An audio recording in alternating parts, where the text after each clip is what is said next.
Notice, right now, what's aware of these words. That awareness, that's what we're exploring today. And I'm about to show you something that will completely transform how you approach creating your reality. You are not a manifester trying to attract what you want. You are consciousness itself, remembering what you already are. What I'm about to reveal, you already know. My job is simply to remove what's hiding it. Pause for a moment. Feel the space between your thoughts. In that space lives a truth so profound, so simple, that once you see it, you'll wonder how you ever believed anything else. You've been trying to manifest your dreams, haven't you?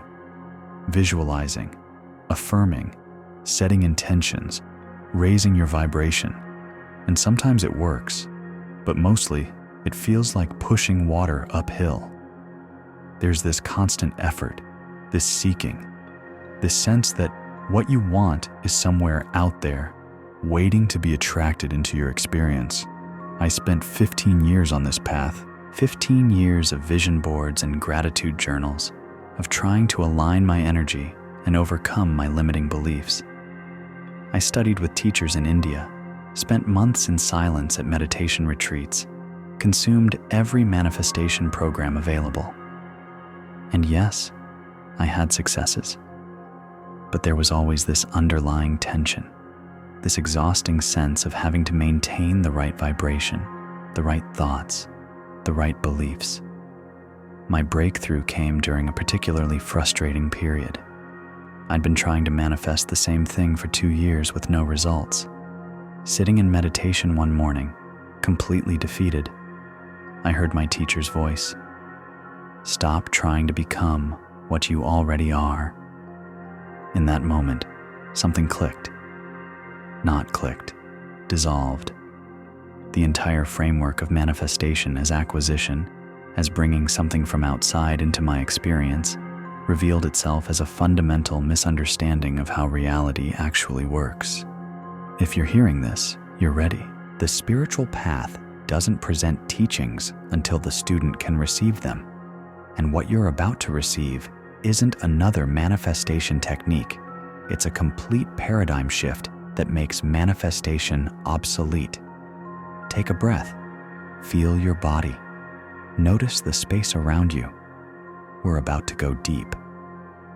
Here's what no one tells you about manifestation. You're not creating anything new. You're remembering what was always true. Every desire, every dream, every vision of what could be. These aren't random wants generated by your mind. They're memories of your true nature filtering through the veil of forgetfulness. Think about your deepest longings right now. Not the surface desires, the car, the house, the relationship, but the feeling underneath those desires. What are you really seeking? Peace, freedom, love, joy, connection. Now notice something extraordinary.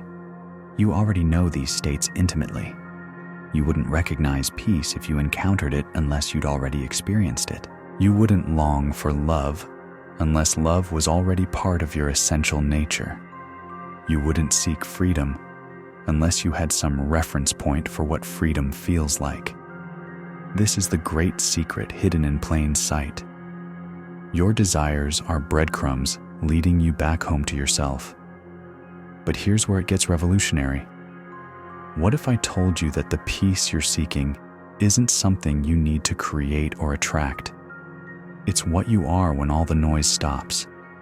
What if the love you're longing for isn't something another person can give you, but the very substance of your being?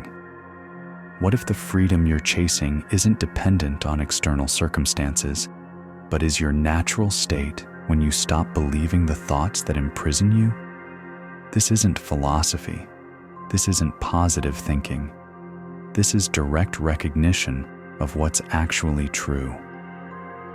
Let me share what happened when I stopped manifesting and started remembering. I was sitting in my apartment, surrounded by vision boards and affirmations, feeling like a complete failure.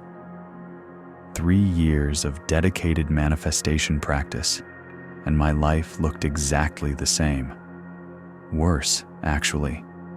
I was more anxious than ever, constantly monitoring my thoughts and emotions, terrified that one negative feeling would derail my entire manifestation. In that moment of complete exhaustion, I simply gave up. Not gave up on my dreams, but gave up on the entire effort to make them happen. And in that surrender, something extraordinary occurred. I became aware of awareness itself. Not my thoughts about awareness, not concepts about consciousness, but the actual, living, breathing presence that was aware of my frustration, my disappointment, my fear. And in recognizing that awareness, I realized something that changed everything. This awareness, this consciousness that was witnessing my entire experience, was completely untouched by whether my manifestations succeeded or failed. It was whole, complete, perfect, exactly as it was. It wasn't seeking anything, lacking anything, trying to become anything. It simply was. And then the recognition deepened. I am that awareness. Not my body, not my thoughts, not my emotions, not my circumstances. I am the consciousness in which all of these experiences arise and pass away. And that consciousness is already everything I was trying to manifest. The peace I was seeking, it was the natural quality of awareness when not agitated by thought. The love I was trying to attract, it was the warmth of consciousness recognizing itself. The abundance I was affirming, it was the inherent fullness of being itself.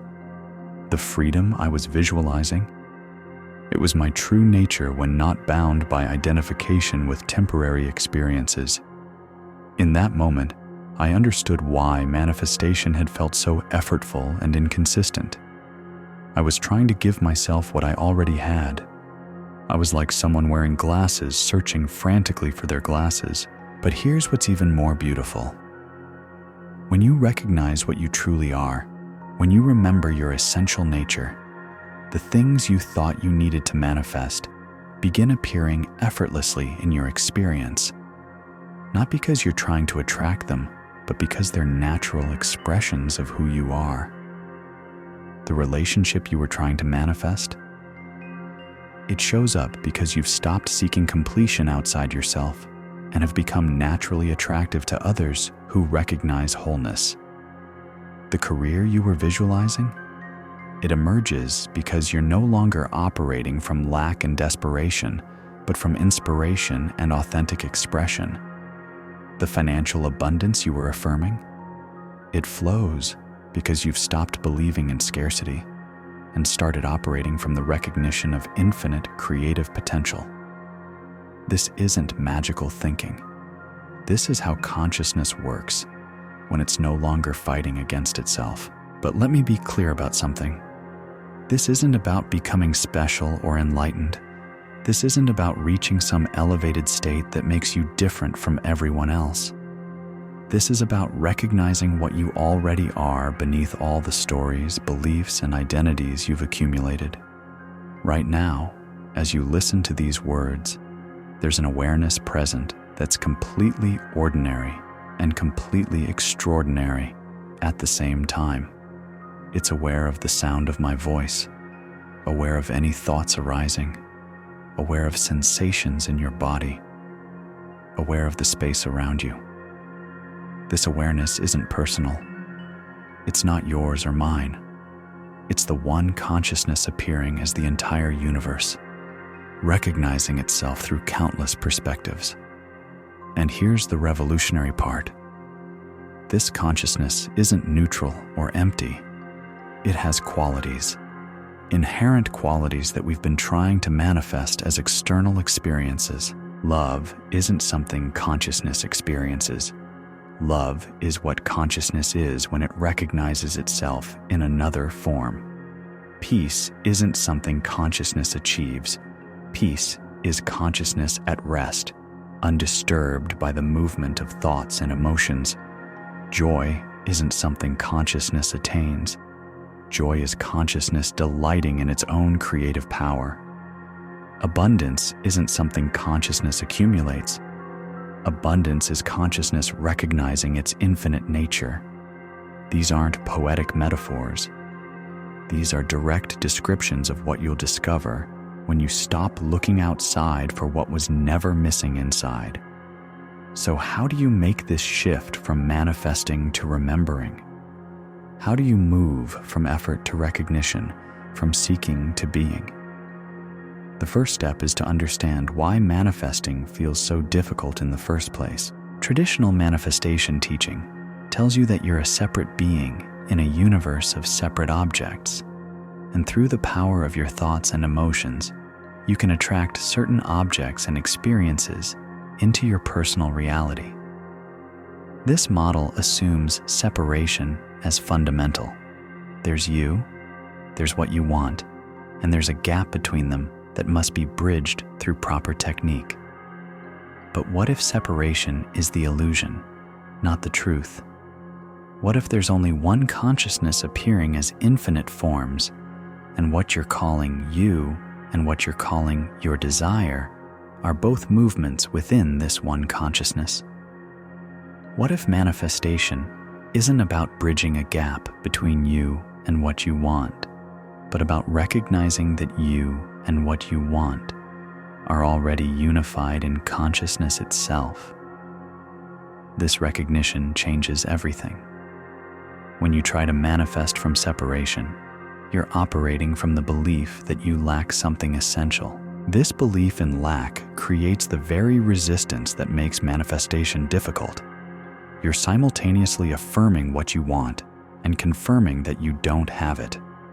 You're trying to convince yourself you're abundant, while the very effort reveals your belief in scarcity. It's like trying to fall asleep. The more effort you put into falling asleep, the more awake you become. Sleep happens when you stop trying to make it happen and simply allow your natural state to emerge. But when you recognize your true nature as consciousness itself, there's nothing to manifest because there's nothing missing. From this recognition, what appears in your experience isn't attracted from outside. It's expressed from within. Let me give you a practical example of how this works. Sarah came to me frustrated with her manifestation practice. She'd been trying to attract her soulmate for 5 years using every technique imaginable. She'd done the inner work, healed her childhood wounds, raised her self-worth, created detailed lists of what she wanted in a partner, but every relationship either didn't materialize or ended in disappointment. "What am I doing wrong?" she asked. "Nothing," I replied, "but you're operating from a false premise." I guided her through the recognition of her true nature. We sat together in silence until she became aware of awareness itself, that spacious, loving presence in which all her thoughts and emotions were arising. "This awareness that you are," I said, "is it lonely?" She was quiet for a long moment. "No," she said finally. "It's complete, whole. It doesn't need anything. And yet it's also love itself, isn't it? Not lacking love, but being love." Tears started flowing. "Yes. Oh my God, yes." So what happens to your search for a soulmate when you realize you're already the love you've been seeking? The shift was immediate and profound. Within 3 weeks, she met someone at a coffee shop, not through a dating app or manifestation technique, but through the natural magnetism that occurs when someone embodies what they previously thought they were lacking. But here's what's crucial. She wasn't trying to manifest a relationship anymore. She was simply being herself, which is love, and love naturally attracted love. This is the difference between manifesting and remembering. Manifesting says, "I am lacking love, so I need to attract love from outside myself."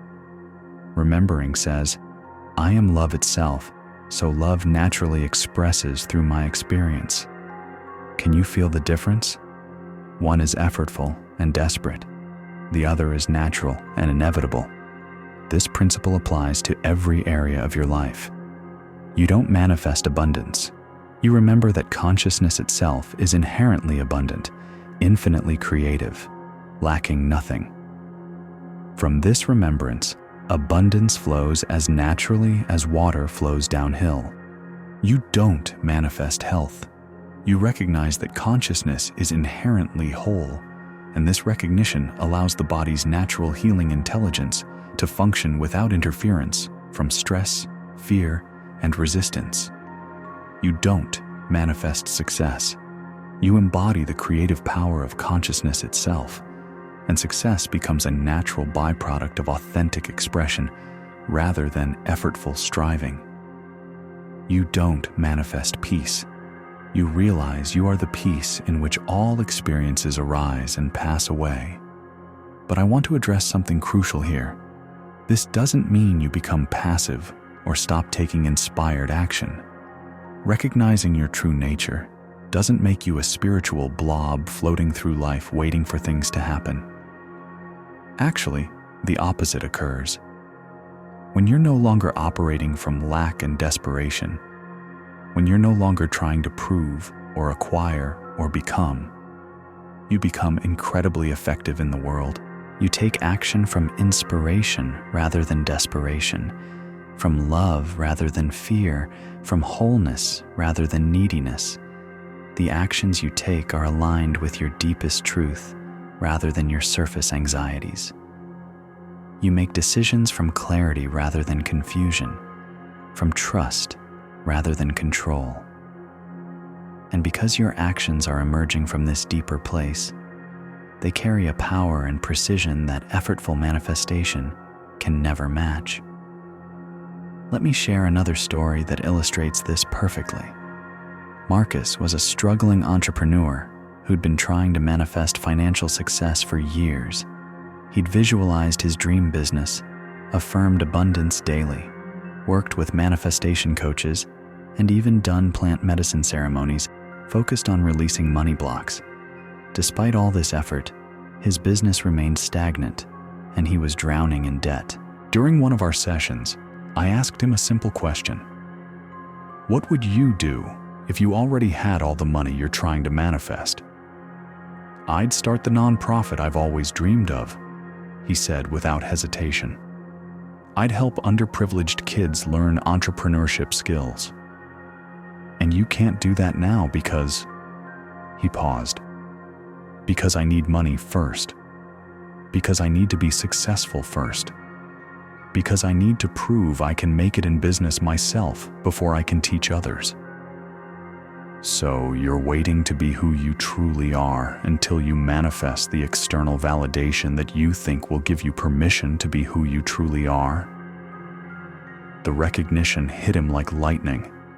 He realized he'd been putting his authentic expression on hold, waiting for some future manifestation to give him the right to be himself. Within a week, he started volunteering at a local community center, teaching basic business skills to teenagers. He didn't have money to donate, but he had knowledge, passion, and presence to offer. As he began expressing his authentic nature, his genuine desire to serve and teach, something shifted in his entire energy. His business didn't magically transform overnight, but his relationship to his business transformed completely. He stopped operating from desperation and started operating from service. He stopped trying to get something from his customers and started focusing on how he could genuinely help them. The practical changes that followed were remarkable. His marketing became authentic instead of manipulative. His products improved because he was creating from inspiration rather than obligation. His relationships with clients deepened because he was showing up as himself rather than as who he thought he needed to be to make money. 6 months later, his business had tripled in revenue. But more importantly, he was finally living as who he truly was, and the financial success was simply a natural byproduct of that authenticity. This is what I mean by remembering instead of manifesting. Marcus didn't manifest success. He remembered his true nature as someone who loves to serve and teach, and success naturally followed that remembrance. Now, I want to address the resistance that might be arising as you listen to this. Your mind might be saying something like, "This sounds too simple," or, "But I really do need to manifest money for rent next month," or, "This is just spiritual bypassing. I still have real problems in the real world." The mind might be saying these things because the ego has a vested interest in maintaining the story that you're lacking something essential. The ego's entire existence depends on the belief in separation, on the conviction that you need something outside yourself to be complete. But notice who's aware of that voice right now. Notice who's hearing these thoughts of resistance or doubt. That awareness. That's who you really are. And that awareness isn't lacking anything, isn't worried about rent, isn't concerned with being too simple or too complex. Now, this doesn't mean you ignore practical responsibilities. It means you handle them from a different place, from wholeness rather than desperation, from trust rather than fear, from creativity rather than limitation. When you need money for rent, and you operate from the remembrance of your true nature, you don't just sit around waiting for it to manifest. You take inspired action, but that action comes from a place of knowing rather than grasping. You might find creative solutions you couldn't see when you were panicked. You might receive help from unexpected sources. You might discover opportunities that were always there, but invisible to your fearful mind. The practical world doesn't disappear when you remember who you are, but your relationship to the practical world transforms completely. Let me share one more story before we go deeper into the specific methods for making this shift. Lisa was facing foreclosure on her home. She'd tried everything: loan modifications, refinancing, even manifestation techniques focused on financial abundance. Nothing was working, and she was terrified of losing the house where she'd raised her children. When she came to me, she was desperate and exhausted. "I don't want to hear about consciousness and awareness," she said. "I need practical help. I need money. Now."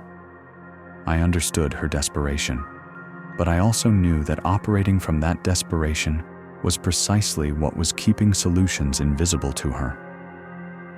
"I'm not going to teach you manifestation techniques," I said, "but I am going to show you something that might help. Are you willing to try something different?" Reluctantly, she agreed. I guided her into the recognition of her true nature. It took time. Her mind was so agitated with worry that it was difficult for her to settle into awareness itself. But gradually, she began to notice the spacious presence in which all her fears were arising. "This awareness that you are," I said, once she was established in recognition. "Is it worried about the house?" "No," she said, surprised. "It's peaceful. It's like none of this is a problem." "And yet it's not indifferent, is it? It cares deeply, but without anxiety." "Yes, it's like loving concern without panic. From this place, what wants to happen regarding your situation?" She was quiet for several minutes. Then, "I want to talk to my neighbor, Mrs. Johnson. She mentioned something months ago about needing help organizing her late husband's business files.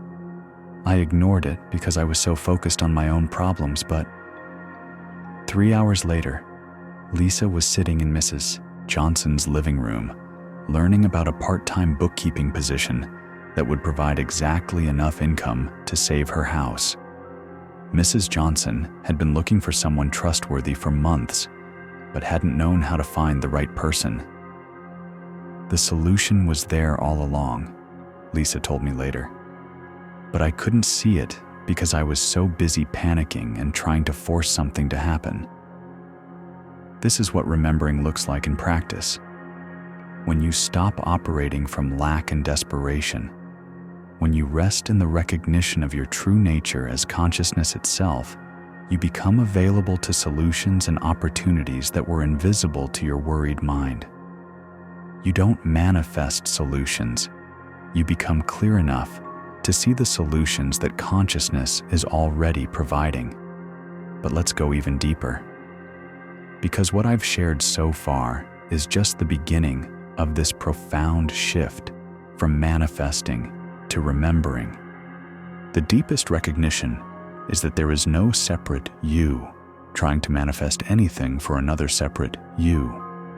There is only consciousness appearing as infinite forms, recognizing itself through the play of desire and fulfillment. Your desires are not personal wants generated by a separate ego. They are consciousness itself, exploring its own infinite creative potential through the apparent perspective of individuality. When you recognize this, the entire manifestation paradigm collapses into something far more elegant and effortless: conscious participation in the natural unfoldment of life itself. Think about a flower blooming. Does the flower manifest its bloom? Does it visualize its petals opening, affirm its worthiness to be beautiful, or try to attract sunlight through positive thinking? The flower blooms because blooming is its nature.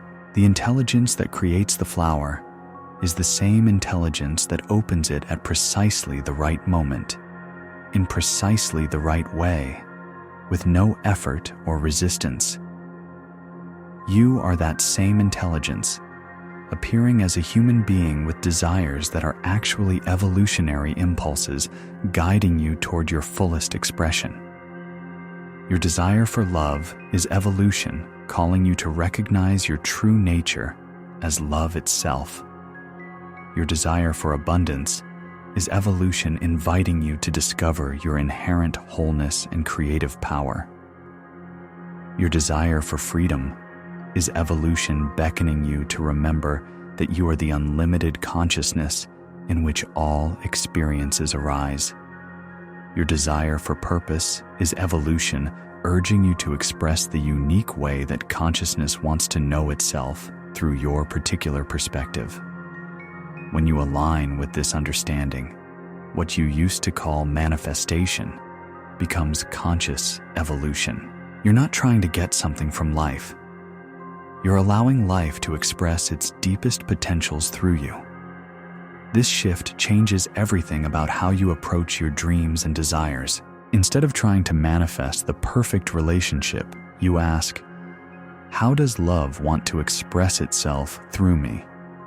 How can I embody the love I am so fully that I become irresistibly attractive to someone who can recognize and match that vibration? Instead of trying to manifest financial abundance, you inquire, what is my unique gift to the world? How can I express the creative power of consciousness through my particular talents and passions in a way that naturally generates abundance? Instead of trying to manifest perfect health, you explore, how can I align with the body's natural healing intelligence? What beliefs, emotions, or behaviors am I holding that are interfering with the wholeness that is my true nature? Can you feel how different these questions are from traditional manifestation approaches? These questions aren't trying to get something from outside. They're inquiring into how to more fully be what you already are. And here's what's remarkable. When you approach your desires from this place of remembrance rather than manifestation, they tend to fulfill themselves in ways that are far more elegant, sustainable, and satisfying than anything you could have planned or visualized. The relationship that emerges from embodying love is deeper and more authentic than anything you could have described on a vision board. The abundance that flows from expressing your unique gifts is more fulfilling than money acquired through techniques and strategies. The health that comes from aligning with your body's wisdom is more stable than wellness achieved through willpower and control. But I want to be completely honest with you about something. This shift from manifesting to remembering isn't always comfortable. In fact, it often requires letting go of control in ways that can feel terrifying to the ego. Traditional manifestation gives the ego a sense of agency, a feeling that you can control your reality through proper technique. Remembering who you are requires surrendering that illusion of control and trusting a deeper intelligence. It means letting go of your specific ideas about how your desires should fulfill themselves and becoming available to how they actually want to express through your life. It means releasing attachment to particular outcomes and embracing the unknown adventure of conscious evolution. It means dying to who you thought you were so that who you really are can emerge more fully. This process isn't always smooth. There might be periods where your old manifestation techniques stop working before you've fully anchored in the new understanding. There might be times when you feel completely lost, unsure of what you want or who you are. These are not signs that something is wrong. These are signs that something is becoming more authentic. The caterpillar doesn't gradually grow wings. It dissolves completely in the chrysalis before emerging as a butterfly. The dissolution isn't a mistake. It's an essential part of the transformation. Similarly, your identity as someone who needs to manifest external things to be happy might need to dissolve before your true nature as inherently whole consciousness can emerge more fully. This can feel like a death, and in a way, it is. But it's the death of limitation, not of who you truly are. It's the death of the small self, so that the boundless self can recognize itself more clearly. And what emerges from this dissolution is not another version of the same person with better manifestation skills. What emerges is consciousness itself, expressing through your unique perspective with unprecedented authenticity, creativity, and power. From this place, what you used to call your desires become expressions of evolution itself, unfolding through your life with perfect timing and extraordinary grace. But we're getting ahead of ourselves. Right now, you might be wondering, this all sounds beautiful in theory, but how do I actually make this shift? How do I stop manifesting and start remembering? That's exactly what we're going to explore next. Because understanding this conceptually is just the beginning. The real transformation happens when you learn to recognize your true nature directly, consistently, and practically. The methods I'm about to share aren't techniques for better manifestation. They're doorways to remembrance, ways of recognizing what was never actually hidden, practices that dissolve the illusion of separation between you and what you desire.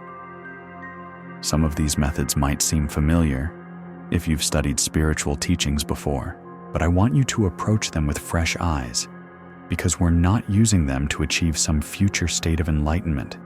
We're using them to recognize what's already present, what you already are, right now in this moment. The first method is what I call present moment recognition. Right now, become aware of what's aware, not what you're aware of.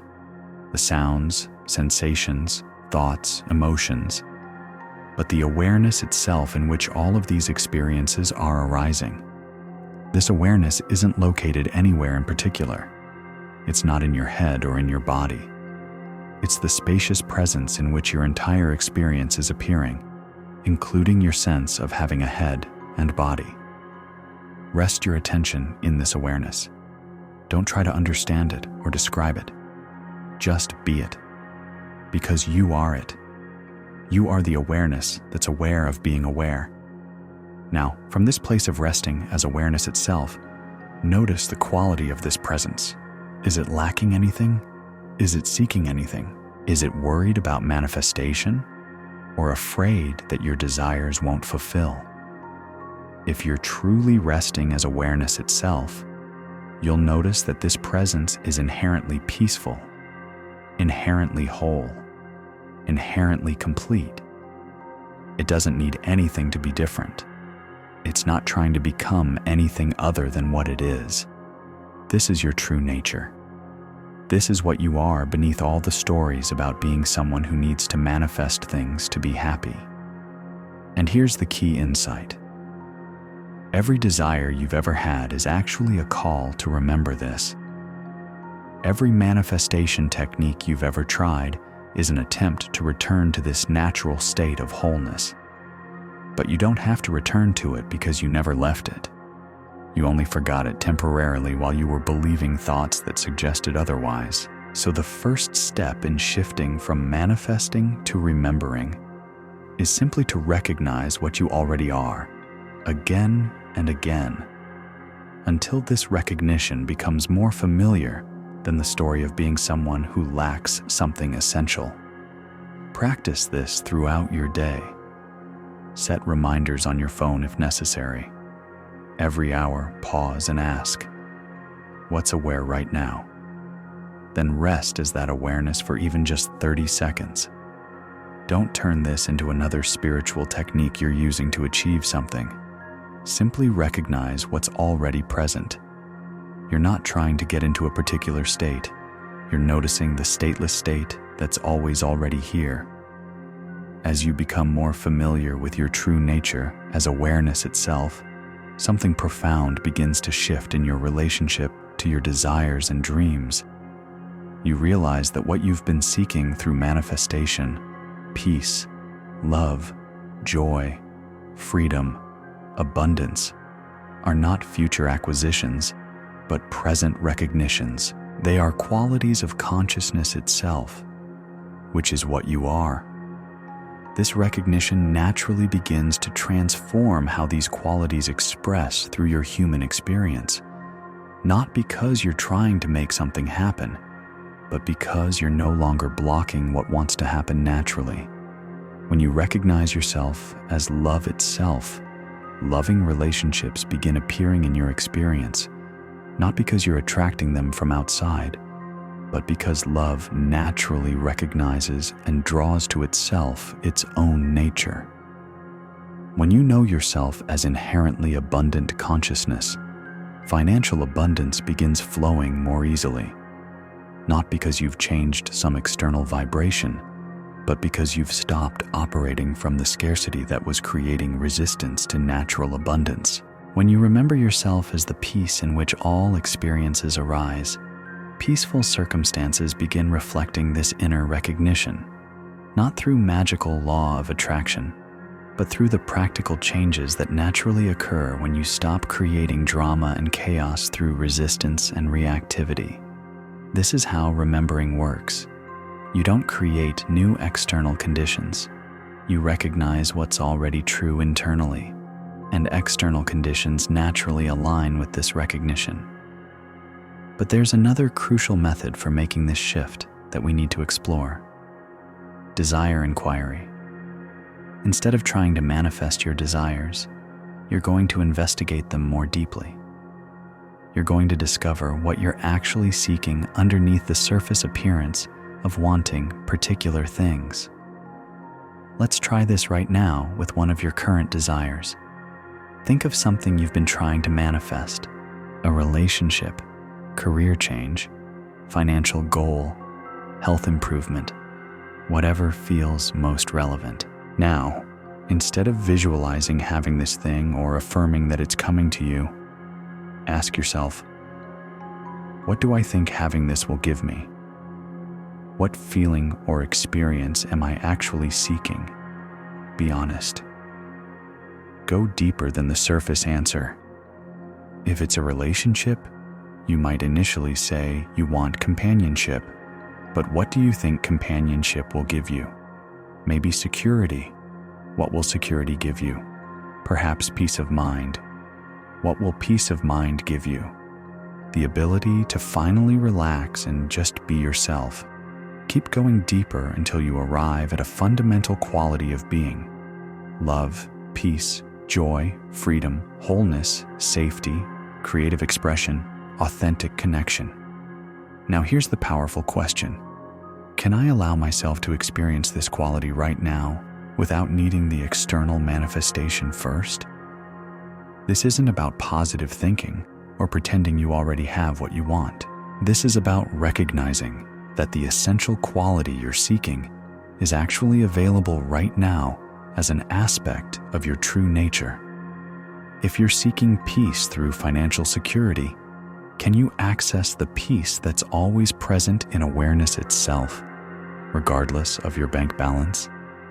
If you're seeking love through a romantic relationship, can you recognize the love that you are as consciousness itself, independent of whether someone else reflects it back to you? If you're seeking freedom through external circumstances, can you discover the freedom that's inherent in your nature as unlimited awareness?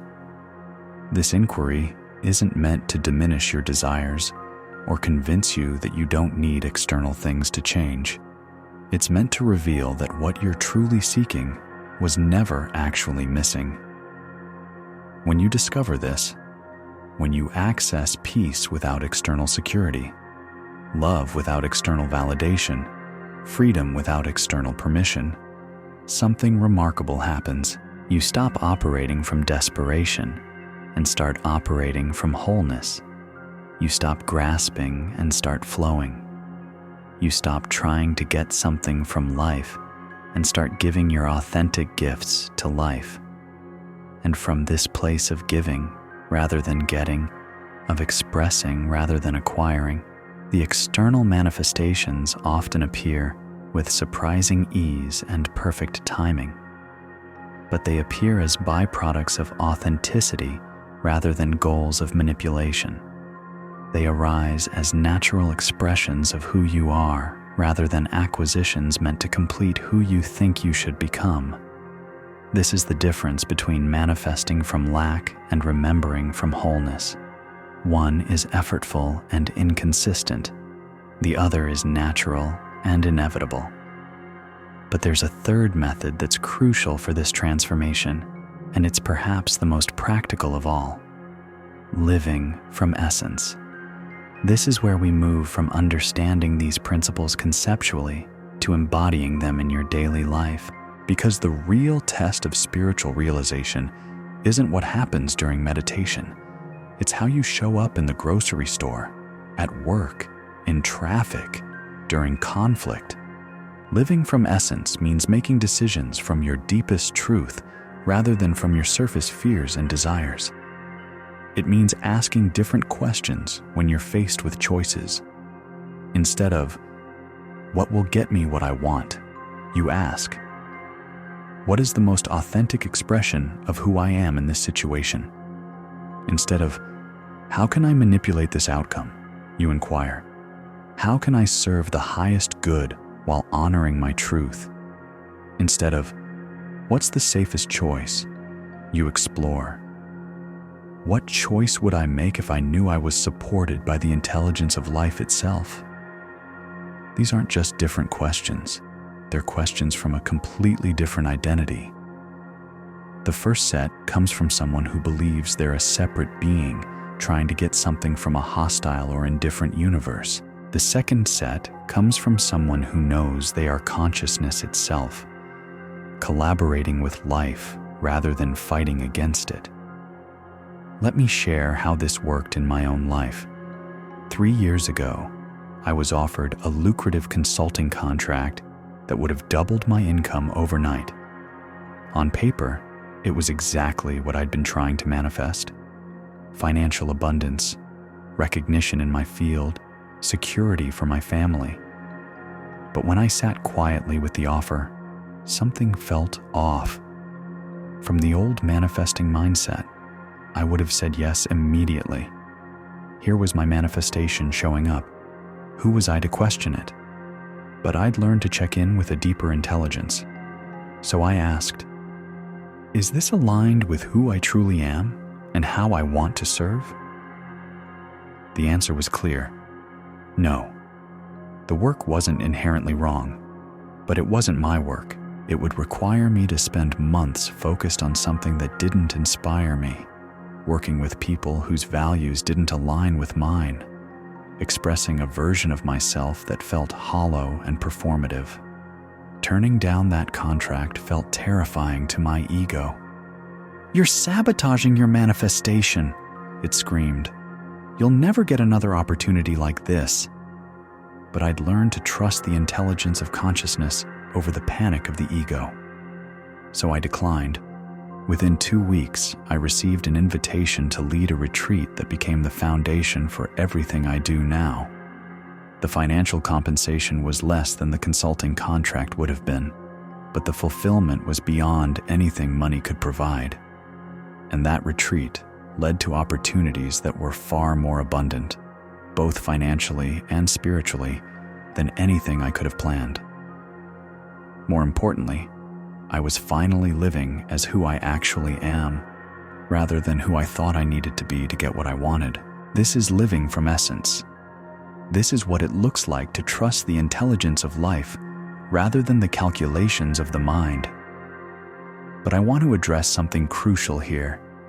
Living from essence doesn't mean becoming irresponsible or impractical. It doesn't mean quitting your job without a plan or making reckless decisions in the name of following your heart. True essence is incredibly practical. It has access to information that the thinking mind simply cannot calculate. When you're aligned with your deepest truth, you're plugged into a level of intelligence that knows things your personality could never figure out. The key is learning to distinguish between genuine essence and spiritual ego. Spiritual ego makes dramatic gestures and seeks attention for being authentic. True essence is quiet, grounded, and often chooses the simple path over the spectacular one. Spiritual ego says, "I'm following my passion," and creates chaos in the process. True essence says, "I'm honoring my nature," and creates more harmony and effectiveness as a result. Spiritual ego rebels against structure and responsibility. True essence works skillfully within structure while maintaining inner freedom. The way to distinguish between them is simple. Essence always increases your capacity to love and serve. Spiritual ego always increases drama and self-importance. When you're living from essence, your life becomes more functional, not less. Your relationships improve, your work becomes more effective, your health gets better, your financial situation stabilizes and often improves. This happens not because you're trying to manifest these improvements, but because you've stopped the internal conflict that was creating dysfunction in these areas. But living from essence requires something that many people find challenging. You have to be willing to disappoint people. When you stop trying to be who others want you to be and start being who you actually are, some people in your life might not understand or approve. They might have been benefiting from your inauthenticity, and your authenticity might threaten the dynamics they've grown comfortable with. This is where most people abandon the path back to themselves. The fear of disappointing others, of being rejected or judged, sends them back to the safer territory of trying to manifest external validation. But here's what I've learned. The people who are meant to be in your life will celebrate your authenticity, even when it's inconvenient for them. And the people who can't handle your truth were never really connected to you anyway. They were connected to the performance you were giving. When you stop performing and start being, you might lose some relationships, but you'll gain something far more precious. Relationships based on who you actually are, rather than who you're pretending to be, and you'll discover something remarkable. Being truly yourself is the most generous thing you can do for others. When you stop hiding your light, you give others permission to stop hiding theirs. When you stop pretending to be less than you are, you create space for others to be more than they thought possible. This is how authentic transformation spreads, not through trying to change others, but through being so authentically yourself that others remember their own authenticity. But there's another aspect of living from essence that we need to explore: learning to receive. Most manifestation teachings focus on how to attract or create what you want, but very little attention is given to your capacity to actually receive what life is offering. Here's what I've observed. Life is constantly offering us exactly what we need for our highest evolution, but we often can't receive it because we're so focused on what we think we want instead. You might be trying to manifest the perfect romantic partner while ignoring the profound friendship that's right in front of you. You might be visualizing your dream house while missing the beauty and peace available in your current home. You might be affirming financial abundance while overlooking the gifts and opportunities that don't match your specific picture of how abundance should look. This isn't about settling or lowering your standards. It's about developing the sensitivity to recognize how life is actually supporting your evolution, which might be different from how your personality thinks it should be supported. When you live from essence, you become available to receive life's intelligence through forms you might not have expected or requested. The conversation with a stranger that shifts your entire perspective on your career. The book that falls off the shelf at exactly the moment you need its message. The delay that prevents you from making a decision that would have been disastrous. The rejection that redirects you toward an opportunity that's far more aligned with your truth. The illness that forces you to slow down and reassess what really matters. From the old manifesting paradigm, these might seem like obstacles to your goals. From the remembering paradigm, they're recognized as life's intelligence, orchestrating your highest good in ways your mind could never have planned. But learning to receive requires developing a quality that's often overlooked in spiritual teachings: trust. Not trust that you'll get what you want, but trust that what you receive is what you need for your deepest growth and highest expression. This kind of trust isn't naive optimism. It's mature faith based on direct recognition that the same intelligence that beats your heart and grows the trees is orchestrating the events of your life. You are not separate from this intelligence. You are this intelligence, appearing as a human being having particular experiences for the sake of consciousness knowing itself more fully. When you recognize this, you can relax the exhausting effort of trying to control your life and instead learn to dance with it. But trust doesn't mean passivity. It doesn't mean sitting around waiting for life to happen to you.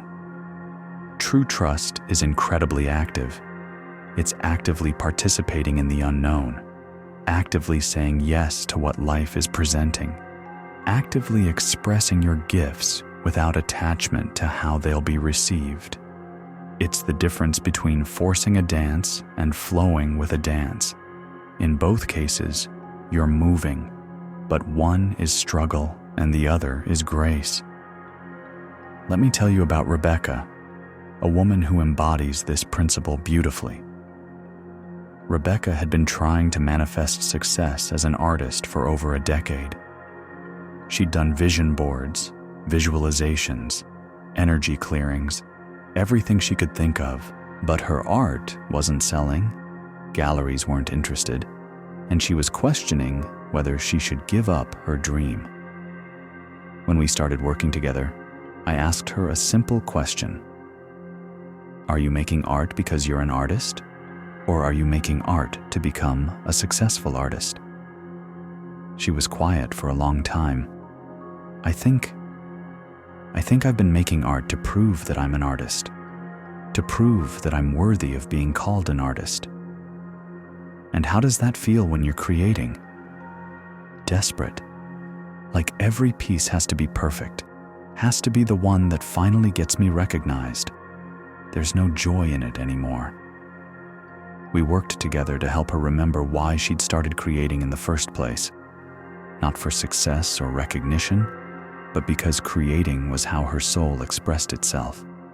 It was what she was here to do, regardless of external validation. The shift was gradual but profound. She started creating from pure expression, rather than from the need to prove something. She stopped worrying about whether her work was marketable and started making art that felt true to her vision. And something interesting happened.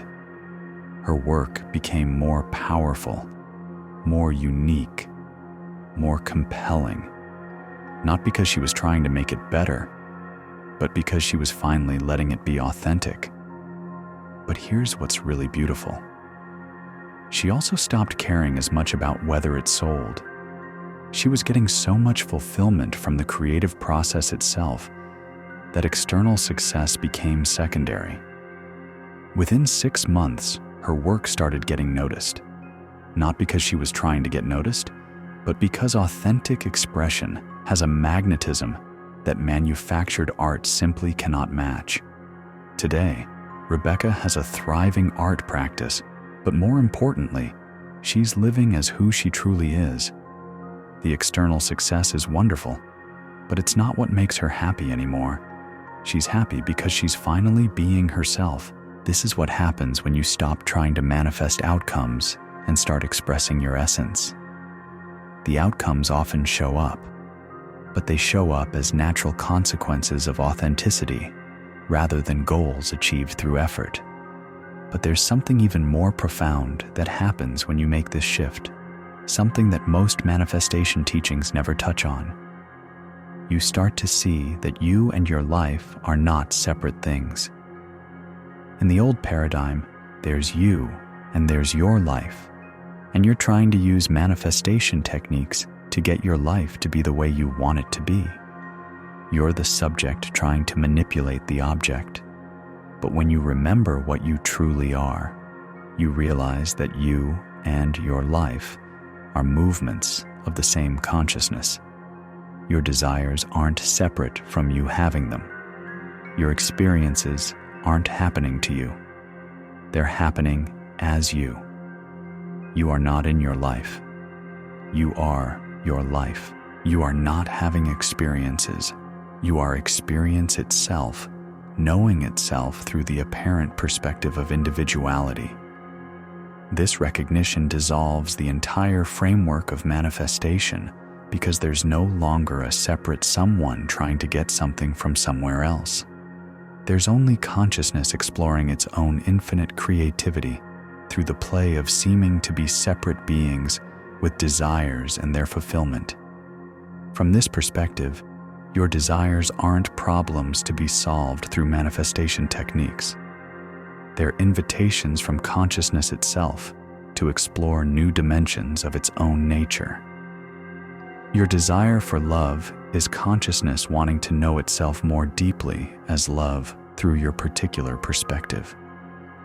Your desire for creative expression is consciousness exploring its infinite creativity through your unique talents and vision.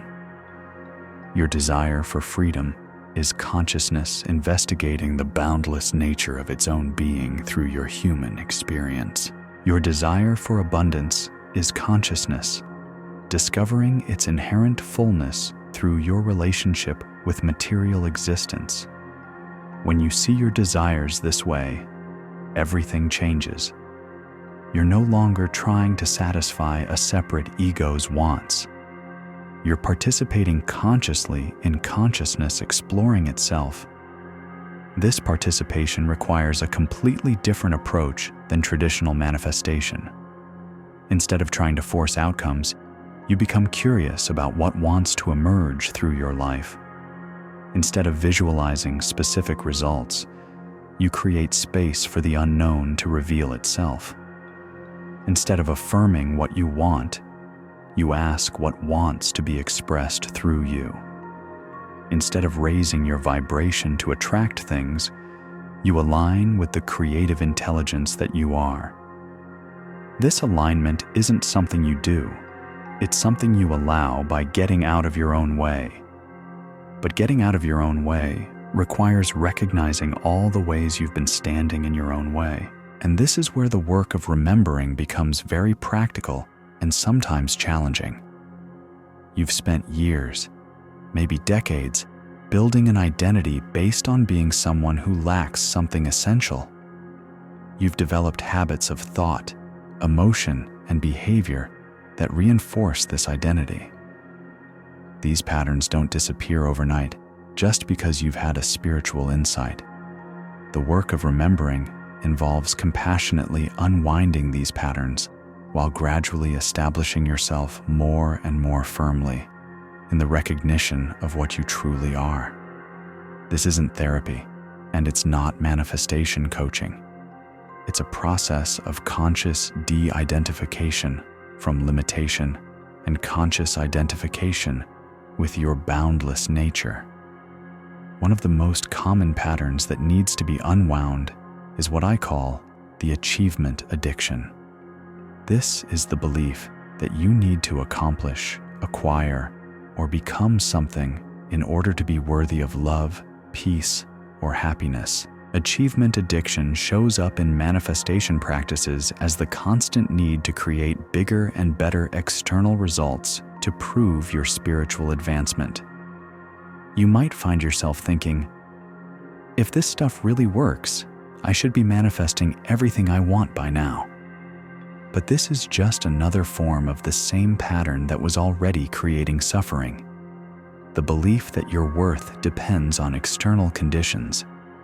True spiritual realization often results in manifesting more of what you genuinely need and want, but not because you're trying to prove anything. It happens because you're no longer blocking the natural flow of life through resistance, fear, and inner conflict. Another pattern that commonly needs attention is what I call spiritual perfectionism. This is the belief that if you were truly awakened or aligned, you would never have negative emotions, difficult experiences, or unfulfilled desires. Spiritual perfectionism creates enormous pressure to be constantly positive, grateful, and high vibe. But this pressure actually prevents genuine awakening because it requires you to reject parts of your human experience instead of including them in your understanding of wholeness. True awakening doesn't eliminate your humanity, it illuminates it. You still have emotions, including difficult ones. You still have preferences and desires. You still face challenges and losses. The difference is that you no longer identify exclusively with these temporary experiences. You know yourself as the awareness in which all experiences arise and pass away. This awareness is touched by every experience, but not damaged by any experience. From this recognition, you can feel sadness without believing you are sad. You can experience fear without identifying as a fearful person. You can want things without feeling desperate or incomplete if you don't get them. This is emotional freedom. Not the absence of difficult emotions, but the presence of a deeper identity that remains stable, regardless of what emotions are moving through your experience. But perhaps the most stubborn pattern that needs to be recognized and released is what I call separation conditioning. This is the deeply ingrained habit of perceiving yourself as fundamentally separate from life, from others, from the source of existence itself. Separation conditioning shows up in countless ways, feeling like you're fighting against life instead of flowing with it, believing that other people's success diminishes your own possibilities, thinking that you need to compete, defend, prove, or protect yourself to survive and thrive. In manifestation practice, separation conditioning appears as the belief that you're trying to attract things from out there into your personal reality bubble. But this entire framework is based on the illusion that there's a clear boundary between you and not you. When separation conditioning begins to dissolve, you start experiencing life as fundamentally collaborative rather than competitive. You realize that other people's gifts don't threaten yours, they celebrate them. you discover that life is constantly conspiring to support your highest expression rather than testing your worthiness. This shift from separation to unity, from competition to collaboration, from scarcity to abundance, happens naturally as you remember what you truly are. You don't have to convince yourself that unity is true. You simply recognize it as the obvious reality that was always present beneath the story of separation. But recognizing unity intellectually and embodying it in your daily life are two different things. Embodiment happens through practice, through consistently choosing to respond from unity rather than from separation. When someone triggers you, instead of defending your position, you can ask, how is this person reflecting something I need to see about myself? When you're faced with a challenge, instead of asking, why is this happening to me? You can inquire, how is life inviting me to grow through this experience? When you see someone else succeeding, instead of comparing yourself unfavorably, you can celebrate their success as evidence that the universe is abundant enough to support everyone's highest expression. These aren't positive thinking techniques. They're practices in remembering what's actually true. They're ways of training your mind to recognize the unity that's always present instead of the separation that's learned. And as these practices become more natural, you start to notice something profound. The things you used to struggle to manifest begin appearing in your experience with remarkable ease, not because you've mastered some technique, but because you've removed the internal resistance that was blocking their natural flow. But let me be crystal clear about something. This process isn't about becoming a better manifester. It's about dissolving the entire need to manifest, because you've remembered that you already are what you were seeking. When you truly recognize yourself as consciousness itself, the whole manifestation game becomes irrelevant. You're not trying to get something from life. You are life, exploring its own infinite possibilities through your unique perspective. This recognition brings with it a profound peace that doesn't depend on external circumstances, but it also brings something else that most spiritual teachings don't prepare you for: a complete reorganization of your priorities, relationships, and life direction. When you stop believing that external achievements will make you happy, you might suddenly lose interest in goals that previously felt essential. When you discover that you are love itself, you might find yourself unable to tolerate relationships based on need, manipulation, or compromise.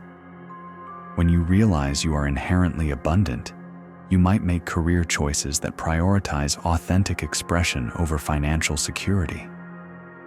This reorganization can be disorienting, especially for the people in your life who knew you as someone who pursued conventional success markers.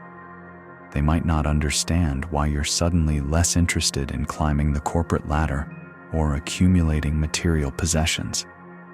Some relationships might end because they were based on your mutual agreement to remain unconscious together. Some career paths might become untenable because they require you to act from ego rather than essence. Some goals might dissolve because you realize they were never actually yours. They were borrowed from family expectations, social conditioning, or unconscious programming. This isn't loss, this is liberation. But liberation can feel like death to the parts of your identity that were built around limitation and seeking. I remember going through this process myself. For months after my initial awakening experience, I felt completely lost. All my previous goals seemed meaningless, but I hadn't yet discovered what wanted to emerge from my deeper truth. I'd spent years building a successful consulting business, but I suddenly had no interest in helping corporations maximize profits. I'd worked hard to afford a lifestyle that reflected my achievements, but material possessions felt empty and burdensome. I'd cultivated relationships that were based on our mutual ambitions, But those connections now felt superficial and draining. For a while, I thought I was having some kind of spiritual crisis or depression. But my teacher helped me understand that this dissolution was actually a sign of profound healing. "You're not losing yourself," he said. "You're losing what was never actually you." The confusion lasted several months, but gradually, a new life began emerging from the dissolution of the old one. Instead of consulting for corporations, I started working with individuals who were seeking spiritual awakening. Instead of accumulating possessions, I simplified my life and discovered a richness I'd never known. Instead of relationships based on mutual ambition, I cultivated connections based on authentic sharing and mutual recognition of our true nature. This new life wasn't something I planned or manifested. It emerged organically from living as who I actually am, rather than who I thought I needed to be. But here's what's crucial to understand. This process doesn't happen overnight, and it doesn't happen the same way for everyone. Some people experience a dramatic reorganization like I did. Others find that their external life stays relatively the same, but their relationship to it transforms completely. What's universal is that when you remember what you truly are, you can no longer live unconsciously. You can no longer make choices based solely on fear, social approval, or ego gratification. You become increasingly sensitive to what's aligned with your truth and what isn't. This sensitivity is actually a profound gift, though it might not feel like it initially. It's like developing a refined palate. You can no longer tolerate junk food because you've tasted the nourishment of real cuisine. Similarly, once you've tasted the fulfillment of authentic expression, you can no longer find satisfaction in performing roles that don't reflect your essence. Once you've experienced the peace of resting in your true nature, you can no longer ignore the agitation that comes from believing thoughts that aren't true. Once you've felt the joy of conscious relationships, you can no longer pretend that connections based on unconscious patterns are satisfying. This increasing sensitivity is actually consciousness refining itself through your experience. You're becoming a more precise instrument for consciousness to know and express itself in the world. But this refinement process requires patience with yourself and trust in the intelligence of your evolution.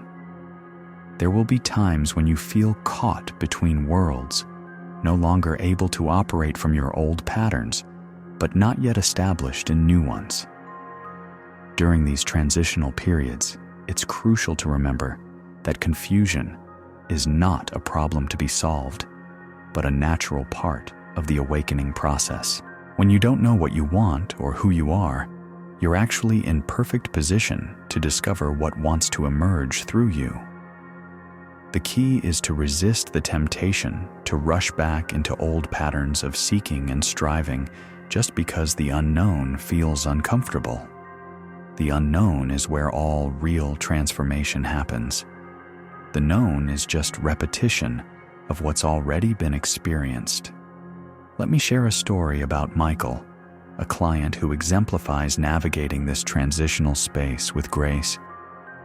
Michael was a successful investment banker who'd been practicing manifestation for years, trying to create even more external success. He had the house, the cars, the prestigious career, the beautiful family. From the outside, he'd manifested everything perfectly, but inside, he felt empty and exhausted.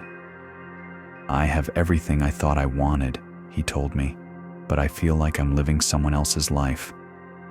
As we worked together, Michael began recognizing his true nature as consciousness itself. This recognition brought tremendous relief initially. Finally, a peace that didn't depend on his next achievement or acquisition. But then came the disorientation. If he wasn't his career success, who was he? If happiness didn't come from accumulating more wealth, what was the point of his work? If he was already whole and complete, what was he supposed to do with his life? For months, Michael felt lost. He continued going through the motions of his external life, but nothing felt meaningful anymore. His wife was concerned that he was having a midlife crisis. His colleagues noticed that his usual drive and ambition had disappeared. "I don't know what I want anymore," he told me during one of our sessions. "I used to be so clear about my goals, so motivated to achieve more. Now, everything feels pointless." "What if not knowing what you want is actually perfect right now?" I suggested. "What if this emptiness is making space for something new to emerge?" "But I need to know what direction I'm going. I can't just float around indefinitely." "Who says you can't? What if floating is exactly what's needed right now? What if this not knowing is actually consciousness preparing you for something your mind could never have planned?" Gradually, Michael learned to be comfortable in the unknown. Instead of forcing new goals or trying to recreate his old motivation, he simply allowed himself to be present with whatever was arising in each moment. And slowly, organically, a new direction began emerging. He found himself increasingly interested in sustainable investing, in using his financial expertise to support companies that were contributing to environmental healing and social justice. This wasn't something he'd ever considered before. It had emerged from his deepest values rather than from external expectations or ego ambitions. Today, Michael runs a successful impact investment firm. He makes less money than he did as a traditional investment banker, but he's never been more fulfilled. More importantly, he's living from his authentic nature rather than from a costume of success that never actually fit him. "I realize now that I had to lose my old identity completely before my true calling could emerge," he reflects. "If I'd tried to modify my existing career or force a new direction, I would have missed what actually wanted to happen." This is the beauty of surrendering the need to know what you want. It creates space for what truly wants to emerge through your life, but it requires trusting that consciousness knows what it's doing, even when your personality feels completely lost. And this trust isn't naive optimism.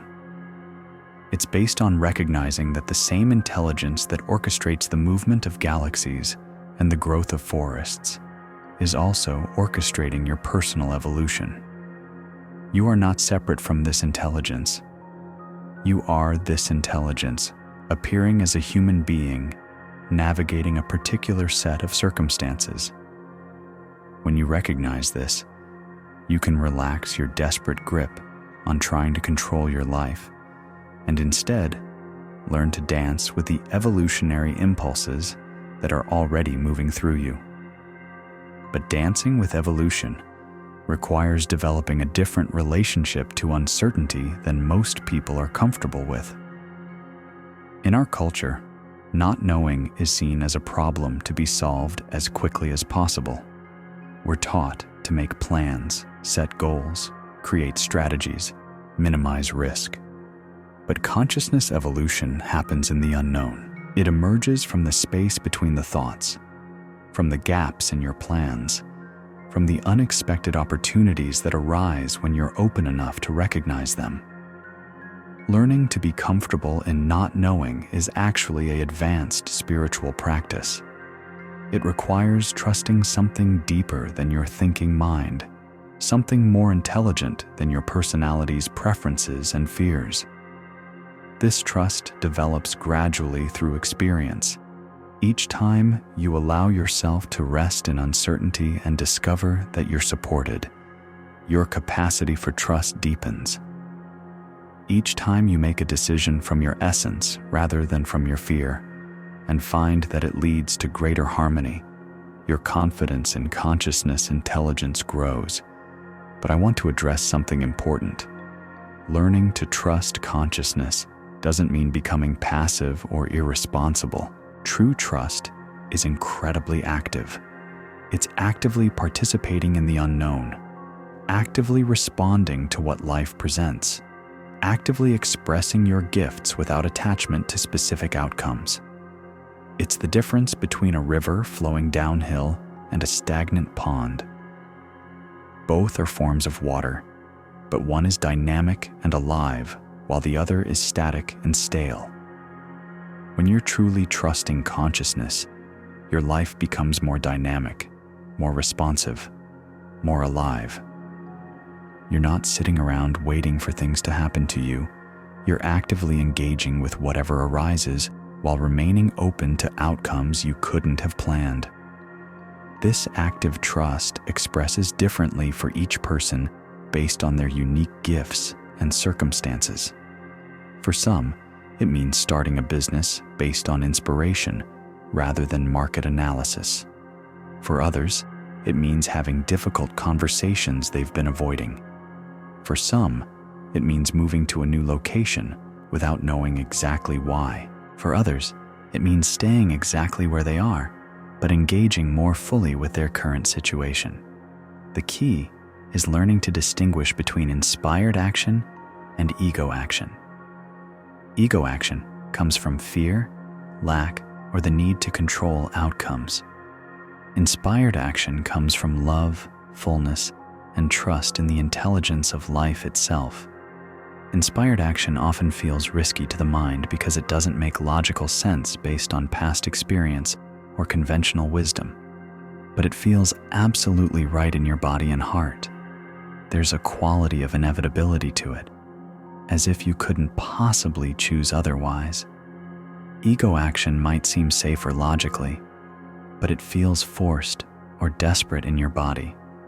There's often an underlying anxiety about whether it will work, a sense of pushing against resistance rather than flowing with natural momentum. Learning to feel this difference takes practice and patience with yourself. You'll sometimes choose ego action and sometimes choose inspired action. The key is to notice the difference in how each feels and what each creates in your life, without judging yourself for either choice. Over time, you'll naturally begin choosing inspired action more frequently because you'll recognize that it leads to outcomes that are more aligned with your deepest truth and often more effective than anything your planning mind could have devised. But there's another crucial element to understand about this transition from manifesting to remembering. It fundamentally changes your relationship to success and failure. In the old paradigm, success meant getting what you wanted, and failure meant not getting what you wanted. Your sense of self-worth was tied to external outcomes, and your peace of mind depended on things going according to your plans. But when you remember what you truly are, success becomes about alignment with your authentic nature, regardless of external outcomes. Failure becomes impossible because you're no longer trying to become something other than what you already are. This doesn't mean you become indifferent to outcomes. You still have preferences and work toward specific goals, but your happiness and sense of worth are no longer dependent on achieving those goals. You might prefer that your business succeeds, but you know your value isn't determined by its success or failure. You might want your relationships to be harmonious, but you don't need their harmony to feel complete. You might hope for good health, but you're not threatened at the deepest level by illness or aging. This shift from outcome-dependent to essence-based living is one of the most liberating aspects of spiritual awakening. Suddenly, you can take risks without being paralyzed by fear of failure. You can love without being controlled by fear of rejection. You can create without being limited by fear of criticism. When success and failure lose their power to define you, you become incredibly free to respond authentically to whatever life presents. But this freedom brings with it a responsibility that many people aren't prepared for. The responsibility to choose consciously in every moment rather than simply reacting based on conditioning. When you're no longer driven by unconscious seeking and fear, you have to develop conscious intention about how you want to engage with life. You have to choose your responses rather than simply following automatic patterns. This is more challenging than it might sound. Unconscious patterns are comfortable because they're familiar. They don't require you to be present or make conscious choices. You can operate on autopilot and blame your circumstances when things don't go well. But conscious living requires moment-to-moment awareness and choice. It requires you to take full responsibility for your experience without being able to blame external factors for your internal state. This responsibility is actually another profound gift, though it might not feel like it initially. When you realize that your experience is created by your consciousness rather than by your circumstances, you discover that you have far more power than you ever imagined. Not power over external events. Those will always be partly beyond your control. But power over your internal response to external events, which is actually what determines the quality of your experience. When you're happy because of circumstances, your happiness is fragile and temporary. When you're happy because you've remembered your true nature as inherently peaceful consciousness, your happiness becomes stable and reliable. When you love because someone behaves in lovable ways, your love is conditional and manipulative. When you love because you've recognized yourself as love itself, your love becomes unconditional and transformative. When you feel abundant because you have a lot of money, your abundance is precarious and anxiety-provoking. When you feel abundant because you've recognized consciousness as inherently full and creative, your abundance becomes unshakable and generous. This is the ultimate freedom that comes from remembering what you are. You're no longer dependent on external conditions for your internal experience of peace, love, joy, and fulfillment. But maintaining this recognition in the midst of daily life challenges requires developing what I call conscious resilience. This is the ability to remain centered in your true nature, even when circumstances are difficult or when other people are operating from unconsciousness. Conscious resilience isn't about becoming numb to difficulty or pretending that challenging situations don't affect you. It's about developing the capacity to feel everything fully while remaining rooted in the awareness that observes all experiences without being diminished by them. When someone is angry with you, conscious resilience allows you to hear their anger without taking it personally or becoming defensive. You can respond from compassion rather than from reactivity because you're not identified exclusively with the part of you that feels hurt or attacked. When you face financial challenges, conscious resilience enables you to take appropriate practical action without falling into panic or despair. You can navigate the situation skillfully because you're not overwhelmed by fears about survival or worth. When you experience loss or disappointment, conscious resilience allows you to grieve fully without losing touch with the deeper peace that remains constant regardless of what comes and goes in your experience.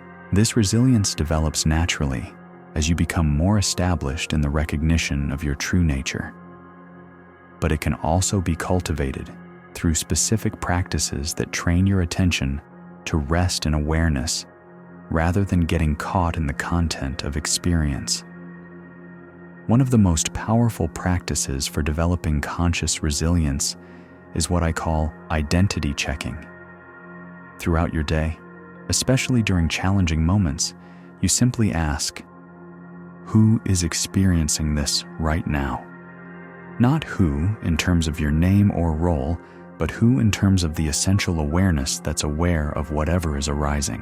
When you're stuck in traffic and feeling frustrated, ask, who is aware of this frustration?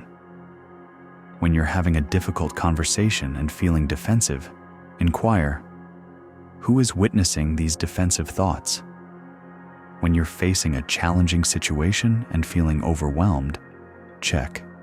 Who is aware of this sense of being overwhelmed? Each time you ask this question sincerely, your identity shifts from being the temporary experience to being the permanent awareness that witnesses all temporary experiences. This shift happens in an instant, and it changes everything about how you relate to whatever is occurring. Suddenly, you're no longer trapped inside the experience. You're spaciously aware of it. You can respond more skillfully because you're not overwhelmed by it. But this practice requires consistency to become natural. Your habitual identity is probably based on identifying with thoughts, emotions, roles, and circumstances. Shifting this habit takes patient, repeated recognition of what you actually are beneath all those temporary identities. Another crucial practice for establishing yourself in remembrance is what I call essence embodiment. This involves regularly connecting with and expressing the fundamental qualities of your true nature throughout your daily activities. If your true nature is love, how can you express love through your work today? If your essence is peace, how can you bring peace to your interactions?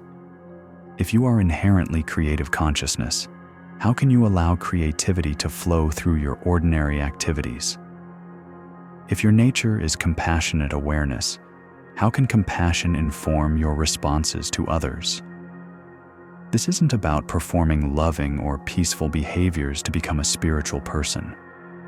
This is about expressing what you already are more consciously and consistently. When you embody your essence, rather than just understanding it conceptually, several things happen simultaneously. You become more attractive to people and opportunities that resonate with your truth. You naturally create circumstances that support your highest expression. You feel more fulfilled because you're living authentically, rather than performing a role. And paradoxically, you often find that external manifestations occur more effortlessly because you're no longer blocking the natural flow of consciousness through resistance and contraction. But perhaps most importantly, you begin to taste the fulfillment that you were seeking through external manifestations, and you discover that this fulfillment was never actually missing. It was only obscured by the belief that you needed something outside yourself to feel complete. And this brings us to perhaps the most profound recognition of all.